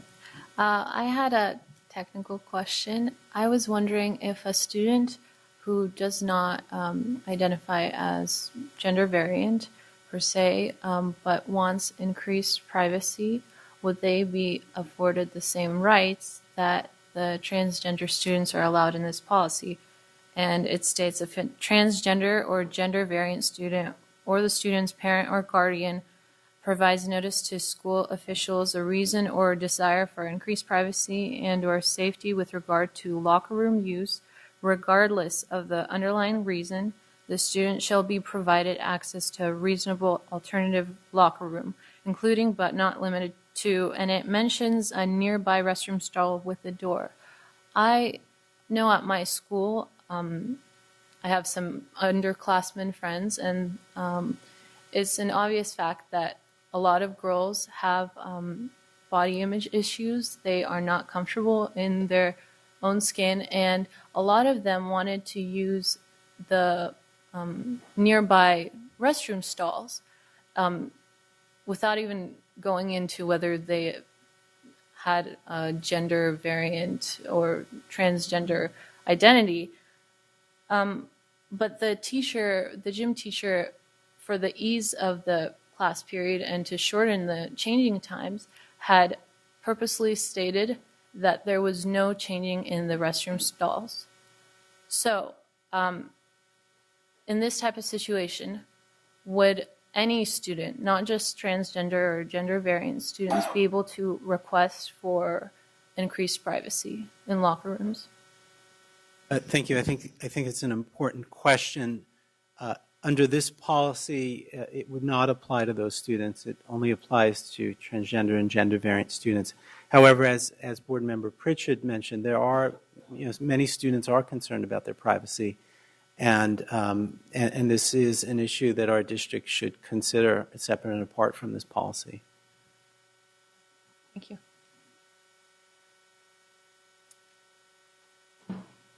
Member Arroyo. Thank you, President Kennedy. I will keep my comments as brief as I can, and just wanted to highlight the one issue that has basically summarized this issue for me, and thank you for the testimony on both sides and staff, the work that you have done on this particular issue, because it seems to me that the first feeling, at least, that I had to contend with is the issue of fear. And then I had to kind of dig in a little bit more and figure out if this was fear-based, was it really warranted, or was just something that I did not like, or not just me, but people in the community raising concerns about it. And the testimony that has been coming up, and the more information is shed, it seems to me it allows us to really shed some of the fear or some of the things that get in the way of really seeing this issue for what it is, which is basically addressing something that already exists here. And thank you, and I forget your name. You just came in, Nicole. Thank you, Nicole, for the testimony that you provided. It's crucial, and it goes to the foundation. I mean, this is not, I think Evan mentioned, we're not leaders by adopting this policy as much as we're just kind of catching on, and more than anything, addressing something that is there. And the reason I think I'm most in support of this is, otherwise we're just hiding our head in the sand. I mean, this issue is not going to go away, and I rather see two things. Have a clear path and conscience as to how do we deal with this issue. And the second, and to what degree, I mean, that's something maybe we can have a conversation further, is reporting back and see how this is really working, where are cleanups or anything that we need to do in order to make it better, if need be. But I think that it's important for the people that are in support and the people that are not in support to not only come to terms with it, educate ourselves about it, but also not ignore it. Because I think ignoring it is probably the biggest problem. And I think that if there are issues with this policy, if something is not working, I rather this issue come back to the board so that we can continue to work on it and make it a better district, rather than just kind of, we're done, dispense with, and never come back and touch it again. So thank you for the work that you have done, and look forward to continue to improve this district. Yeah. So I'm not going to say a whole lot because I think that, you know, I'm pretty clear on the record of where I stand on this policy and the issue. But one thing, I echo what many of my fellow board members have said this evening. And one thing that really did strike me, though, that hasn't been mentioned is how many members of the mental health profession have come forward in support of this policy. I think that in itself says a lot. So, Member Hanson. Thank you, President Kennedy. Well, there's been many times when I've been proud to be a board member up here, and tonight is absolutely one of them. I appreciate all the comments that all of you had were outstanding, and the community and the folks that were speaking, thank you very much.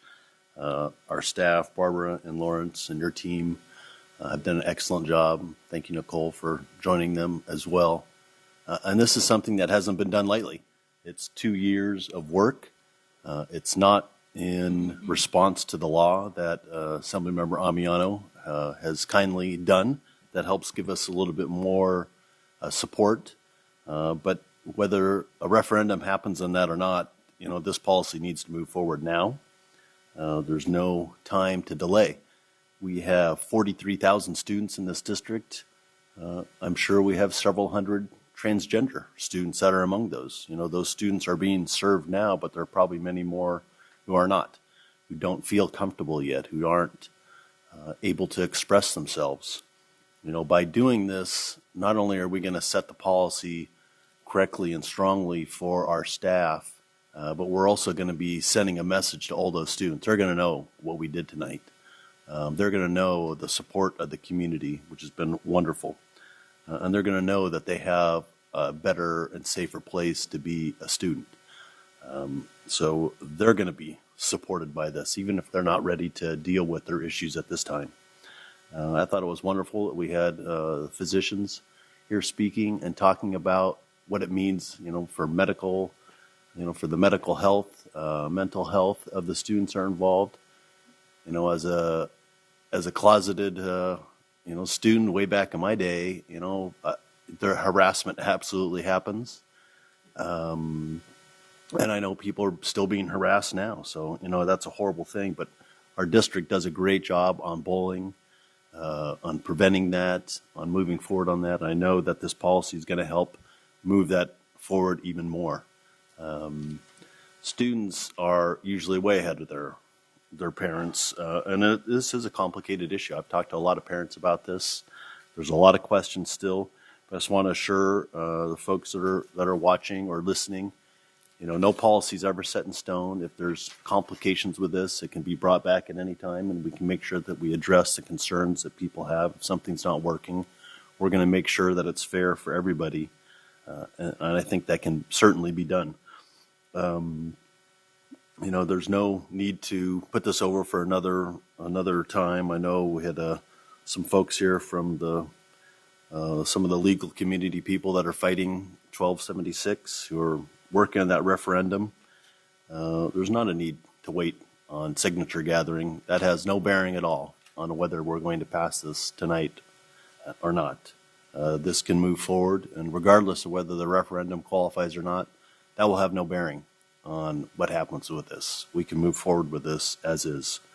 We can make that policy change regardless of what happens there. Ms. Powell, the story of your son was so beautiful. Thank you so much for sharing that. That was very impactful. I think that it's very important for us to do this. The folks that have worked on the task force all the years, that's been really important too. So thank all of them for their good work. And I look forward to our vote tonight. So thank you very much.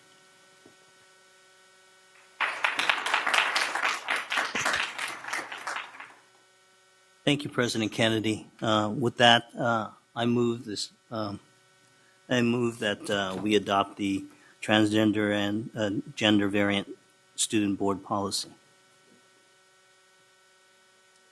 We have a motion by Vice President Wu and a second by Member Arroyo to approve. All those in favor? Aye. Opposed? Aye. And abstain? Thank you very much. We have a policy. President Kennedy, can I ask for 5-minute recess?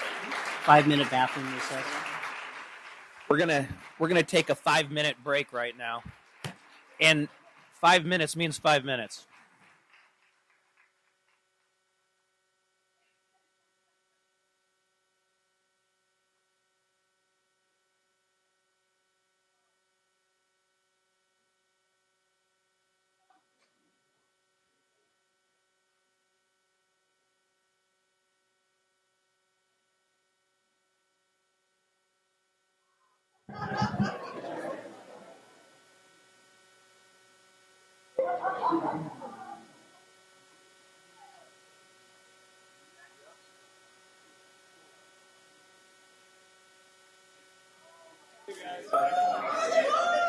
Merry Christmas.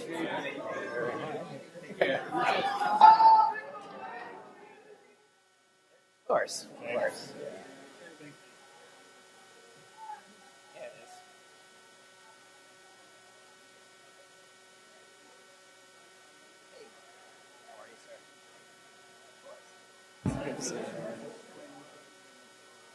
Hi, Dorothy. How are you? Good to see you. Thanks for coming out, Jan.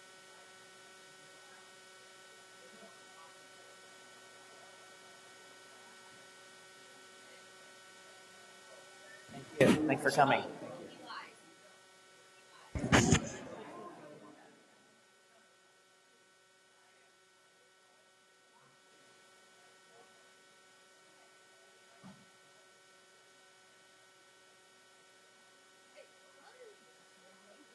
I know.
We are closing in on our end of our 5-minute break. If you could make your way to the door, we have more business to take care of.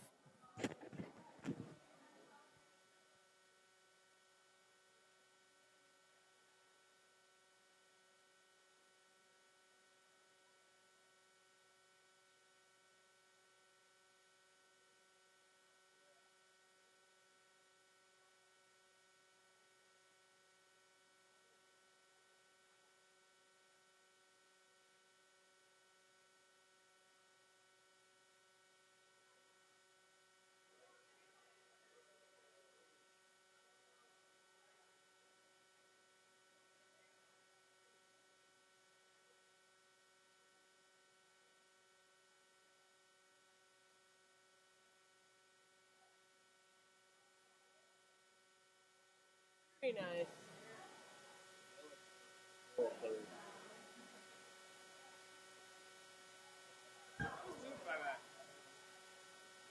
You almost made me cry. We're all kind of making the same stuff, Steve.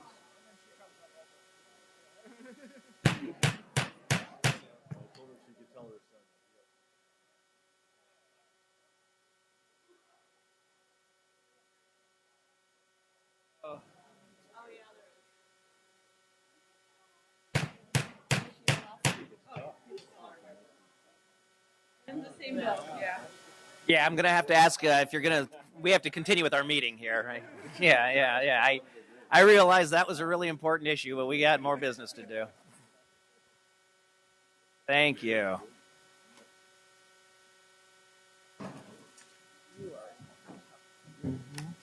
Get used to it. There's a new sheriff in town. Okay, call back to order. Where am I? Oh, here I am. Okay.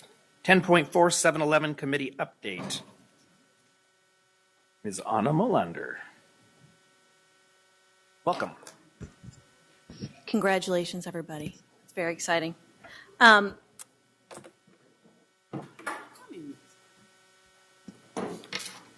We have a PowerPoint that the staff put together and has been updating the last few weeks as we've been going along that I can run you through really quickly. We'll keep this short, and we have several committee members here if you have questions for us, so we can do that too. So I don't even know how to do the PowerPoint part. Is somebody just going to move it along for me, or is there a clicker? Yeah, what are you doing? We'll have Kathy Allen, the lovely Kathy Allen, help. Okay. So the 7-Eleven committee was formed after the school closures, the 7 elementary schools on February 21st, 2013, earlier this year. This board appointed the committee on June 20th and July 18th of 2013. It was a committee originally of 10 members, but 1 member did resign, and it had to be from the different specified areas in the code, in the education code. So currently the members are listed for you on the next slide. The 1 member who did resign, I believe, provided a letter to the board, and it was just a misunderstanding about what the purview of the committee would be, but she has been helpful in the meanwhile. So the committee's charge and what we've been working on is the reuse, repurposing of these 7 school sites, and a recommendation to you about whether to surplus or not surplus these sites, and then seeking community input for reuses of these sites. The committee has met 11 times? At least 11 times. We've been meeting weekly since September when we started to meet. Except for this week, we're taking a short break until our next meeting. We've met at each of the 7 closed school sites, as well as at the Cerna Center, and I will get to a proposed timetable for you at the end. We've been looking at proposed uses for the sites, and these what we've done is we've tried to compile what we heard at the different school sites as possibilities for reuse, so that you would have some idea of what sort of input we've been getting from the community. We still have several more meetings to go in terms of obtaining additional input from the community. The first school site that we visited was Clayton B. Wire, and we went to this site back in September. It was our first meeting. It was not as well attended as some of the later meetings, as the word was getting out into the community. But we still got a lot of great input at that meeting. We looked at, we heard from people about the different needs in that community, as well as some possible reuses for it. Currently, it's being used to house the central kitchen, as well as district furniture storage. One thing you'll note is that at several of the sites there are a continuing theme, like for instance, Legal Services of Northern California. They don't want every site. They would just like some space at a site. So they've said, put us down for all of them. So we've tried to pair them with the sites that they prefer to be at. And we will make that clear in our report to you. The next school site we visited was Collis P. Huntington. Currently that one is being used has a children's center at it. We heard several times from the Camellia Waldorf School, which is a private school that is located nearby this school site, that they are interested in it. In addition, Sacramento PTA is looking for a site close to where their current school clothes closet is, and it's right next door, or very close to where it's housed now at Leonardo da Vinci, as well as professional development and legal services. The next school site, and this one is the oldest school on the list. It was built in 1938, I believe. So there's a lot of interesting historic value at the site, some plaques around the campus, some historic trees. This is Fruit Ridge. Fruit Ridge currently houses the Fruit Ridge Living Laboratory, and when we toured this site, they showed us their garden, and they fed us from their garden. It was a really fun meeting, and they gave us a very detailed proposal about their living laboratory and becoming a destination spot for field trips. In addition, we heard from the community about charter schools, about a community center, that sort of input. The next school site was Joseph Bonheim. At Joseph Bonheim, we had a very packed house for our meeting. We heard from a lot of parents, and there was a lot of interest in a dependent charter at that school site or school. We heard from a lot of parents who were having trouble with the adjustment. And then we heard, right now there's an independent study program that's housed at Joseph Bonheim.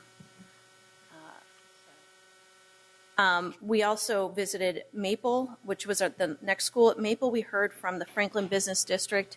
I think it's the North Franklin, I forget the complete acronym, but they came and spoke to us. They're looking at doing some community outreach to figure out uses for the school site. We also heard from Crest Center, which did a bit more, has a kind of a similar need as the Franklin. They will be working together and talking to each other about their proposals for, I guess they called it womb to tomb services at the site. And so we do expect to hear more from the Franklin Business District about what outreach and research they've done in the community itself. And I should note that the folks at Franklin, one of the struggles we've had is timing on how much time do we give to people to do community outreach and how much time we need to get back to you with our recommendations that you can move forward. So I should note that at least there are, certainly with the Franklin North Franklin Business District, that they had requested additional time to come up with a really finalized plan for us to consider. But so you should keep that in mind as I tell you about our remaining process, that is something that has been requested from them and from a few other groups. We next went to Mark Hopkins. Currently, there aren't any uses there, but it was an really interesting school site. The school site itself is split up across a street. There's tennis courts on one side with a child center on one side of the street, and then the school site itself, it had a really beautiful soccer field that's been refurbished, as well as some murals. And the families there, we also got some very specific feedback from the community at Mark Hopkins about what they would like to see at the school site. And it's another similar idea about these wraparound services having a much more comprehensive look at the site to service that community. And my understanding is that with Mark Hopkins, it's a little bit different than some of the other school sites because they don't have, they aren't considered part of South Sacramento or Meadowview, so they don't necessarily have the same city and community or in county supports that some of the other school sites would have. And the final school that we visited was Washington, which is in downtown. It's a very interesting school site. Unlike the other ones, this one's more of a pod shape than the other one. So you get a little lost in some of the rooms. There's some interesting corners. And again, there was the Sacramento Performing Arts Conservatory presented. Camila Waldorf was interested. And then there was some community support for a public school. Right now there's a children's center there as well.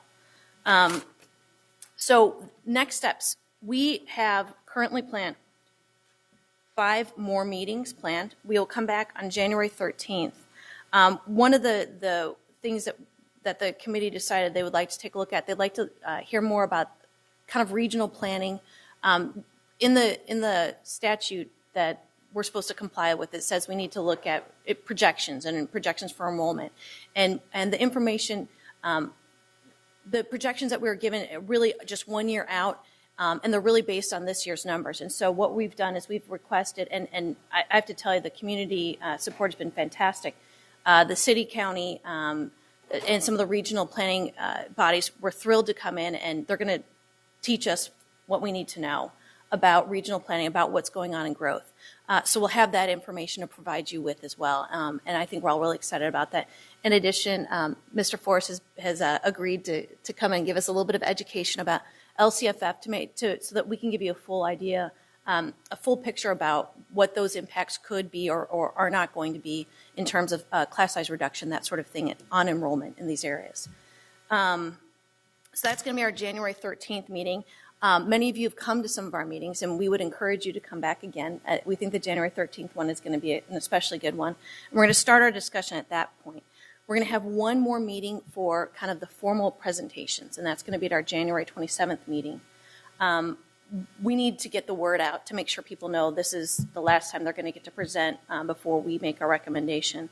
And then we're going to have a meeting to discuss and start developing our report, get our group together to write the report for you based on the template you've given us.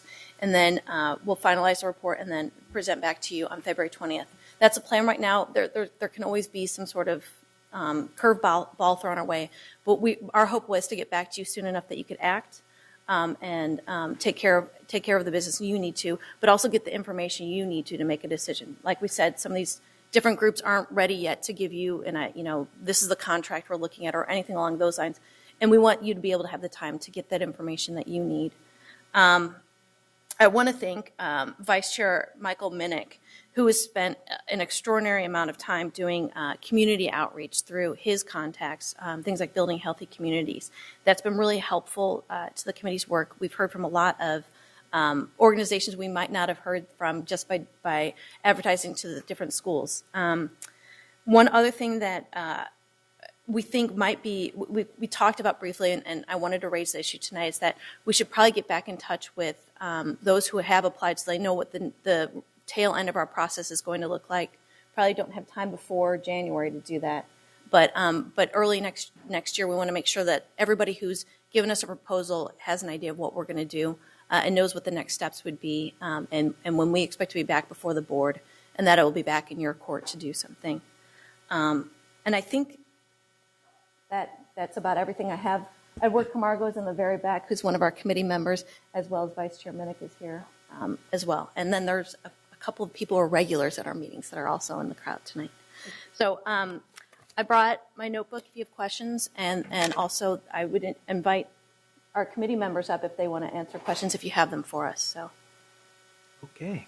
We have no public comments, and Who thought this would be not controversial? Member Cuneo. Thank you for the report. I guess a couple things. What do you see what are we going to see with the final report? Kind of generally, what's it going to look like, do you think? Well, we were given the template from you, and I think once we start looking at the different sites and deciding what the recommendation will be, surplus or not surplus, I think we'll follow the template you've provided to us, unless it becomes too cumbersome and it's not going to work. And our understanding is that you would like us to give you all of the different ideas we've gotten from every school site, which is why we started keeping track of them per school site. And then we'll give you what what we think is our number one or our top three. We haven't really started having those discussions yet, but we'll give you some idea of what we thought we heard from the community as being the best use for those sites. Okay, great. That sounds great. And I guess from my perspective, I see the report's supposed to be done by the 13th of February with the board presentation by the 20th. I think that's a fair timeline from where I sit. Thank you, though. Thank you. Vice President Wu. Thank you, Ms. Molander. I just have one question, and that is under the options on Mark Hopkins. Yes. What is the HIP Community Center?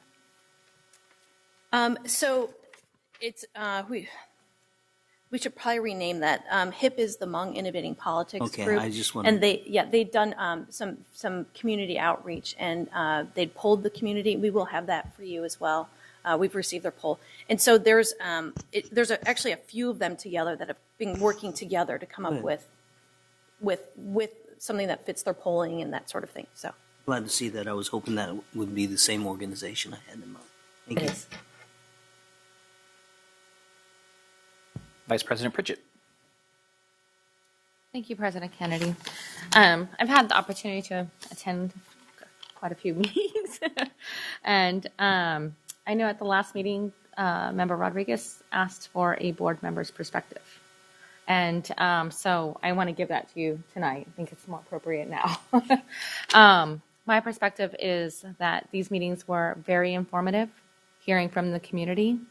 I would encourage each of the board members to attend these upcoming meetings before hearing the board presentation, because you hear it right from the community's mouth, right? And so I think that if I had one bit of advice, and I've talked to our staff, is that many of these meetings that I've attended have been low in attendance compared to what it was like when we were closing the school. We had packed houses. We may have, I think the most I saw at a meeting was maybe 25 that I attended. And so at one of the last meetings that I attended, I had asked district staff how we were getting the word out, because that seems to be the topic over and over again of how are we telling people that these meetings are happening. And since then, I've asked staff if we please use all of our tools to make sure that we are getting the word out. I know that I asked for the Connect Ed to be used, and that was used right before your last meeting on the Sunday. I would like to recommend that for now on. It's great that we're using Connect Ed, but we got to give people some kind of notice, not calling them on a Sunday night to tell them there's a Monday meeting, because I know for me, I'm a busy lady, and if I got to call them, like, I already got plans at night, right? I already have things going on. So I have to ask that we please give at least a couple days notice so people can make arrangements for childcare or whatnot. So, but my perspective is, other than that, they're very informative. So I really recommend that you attend the next one. Member Rodriguez. Thank you. I just wondering about Mark Hopkins, because I actually went on the walk to do the survey. And so community center was not one of the items on that survey. So I'm just curious, I'd like to see what collaborative partners that they had involved in, maybe they had a new survey. And then, I know that Sojourner Truth Museum has been looking for a spot as well. And have you guys reached out to them? Do they know that there's a vacant site? Sorry, the Sojourner Truth? Sojourner Truth Museum. It's located on 24th and Florin in the incubator there. We have not, but I'm glad to do so. So I think that if we're looking at a multi-purpose multiple purposes at that particular school site. They do desire to stay in the south area. They don't want to move. I know that there's been a proposal for them to do that. We did have a meeting with Sojourner Truth Museum representatives just the other day. So it wasn't specifically related to the 7-Eleven process or the sites, but we did make some suggestions to them about partnering up with some of the other folks who are looking to find partners to move into a school site. But they do have some preferences, like you just mentioned, about staying in a particular area, which would limit the possibility of sites. So we have been in touch with them, but not directly through the 7-Eleven process, and they haven't come to a meeting, or if they have, they haven't presented. So it's kind of happening on a parallel track right at this point. Yes, Mayor Rodriguez. They actually contacted me too recently and expressed interest in Freeport. I'm sure you're aware of that. I am aware that Freeport does have a charter school still there as well, so not certain that would be a convenient location. I think it would be more convenient to have them at the former Florin Tech, and I think it would help beautify the area as well to have art displayed in an open fashion. That's just my one board member opinion, though. But I think that, when we look at redevelopment of communities, instead of having so much, we have heavy retail out there on that street. And it's just not good for a community when you have so much retail. So why not start changing the face of that and bringing in some projects such as this museum, who's actually got a certification to be a museum, and start looking to anchor the community in some sort of education right along that main strip there, besides having a high school. The only anchor to education along Florin Road. But again, that's off topic from the 7-Eleven. I am a little concerned, or I should say a lot concerned, about the numbers of people showing up to the 7-Eleven committees. I understand that we do have some great proposals that have come forward, but without having the community buy into whichever project, we board members, we can live in our ivory towers in essence and make decisions, but you can't build it and they will come. You have to have the community to speak, and they're the ones that have to come in and utilize those facilities. So, I see some of these are food service or having some sort of facility there for, I guess one of them's currently being used for a central kitchen. We just heard from a couple of parents today that they're having issues getting their children to the next school over. And how do you think they feel when they see that their school that their children went to is being used for food, when their children were once educated there? So I think we have to have a level of sensitivity as well. So I don't know how we have to do our communications a little better. I don't know. If you guys are doing what you're doing, besides you guys coming to talk to board members and saying, what are we missing? What's the missing key here? How do we reach out to the community and how do we turn it out? This is a very important subject. It's something that lives in the centers of their community.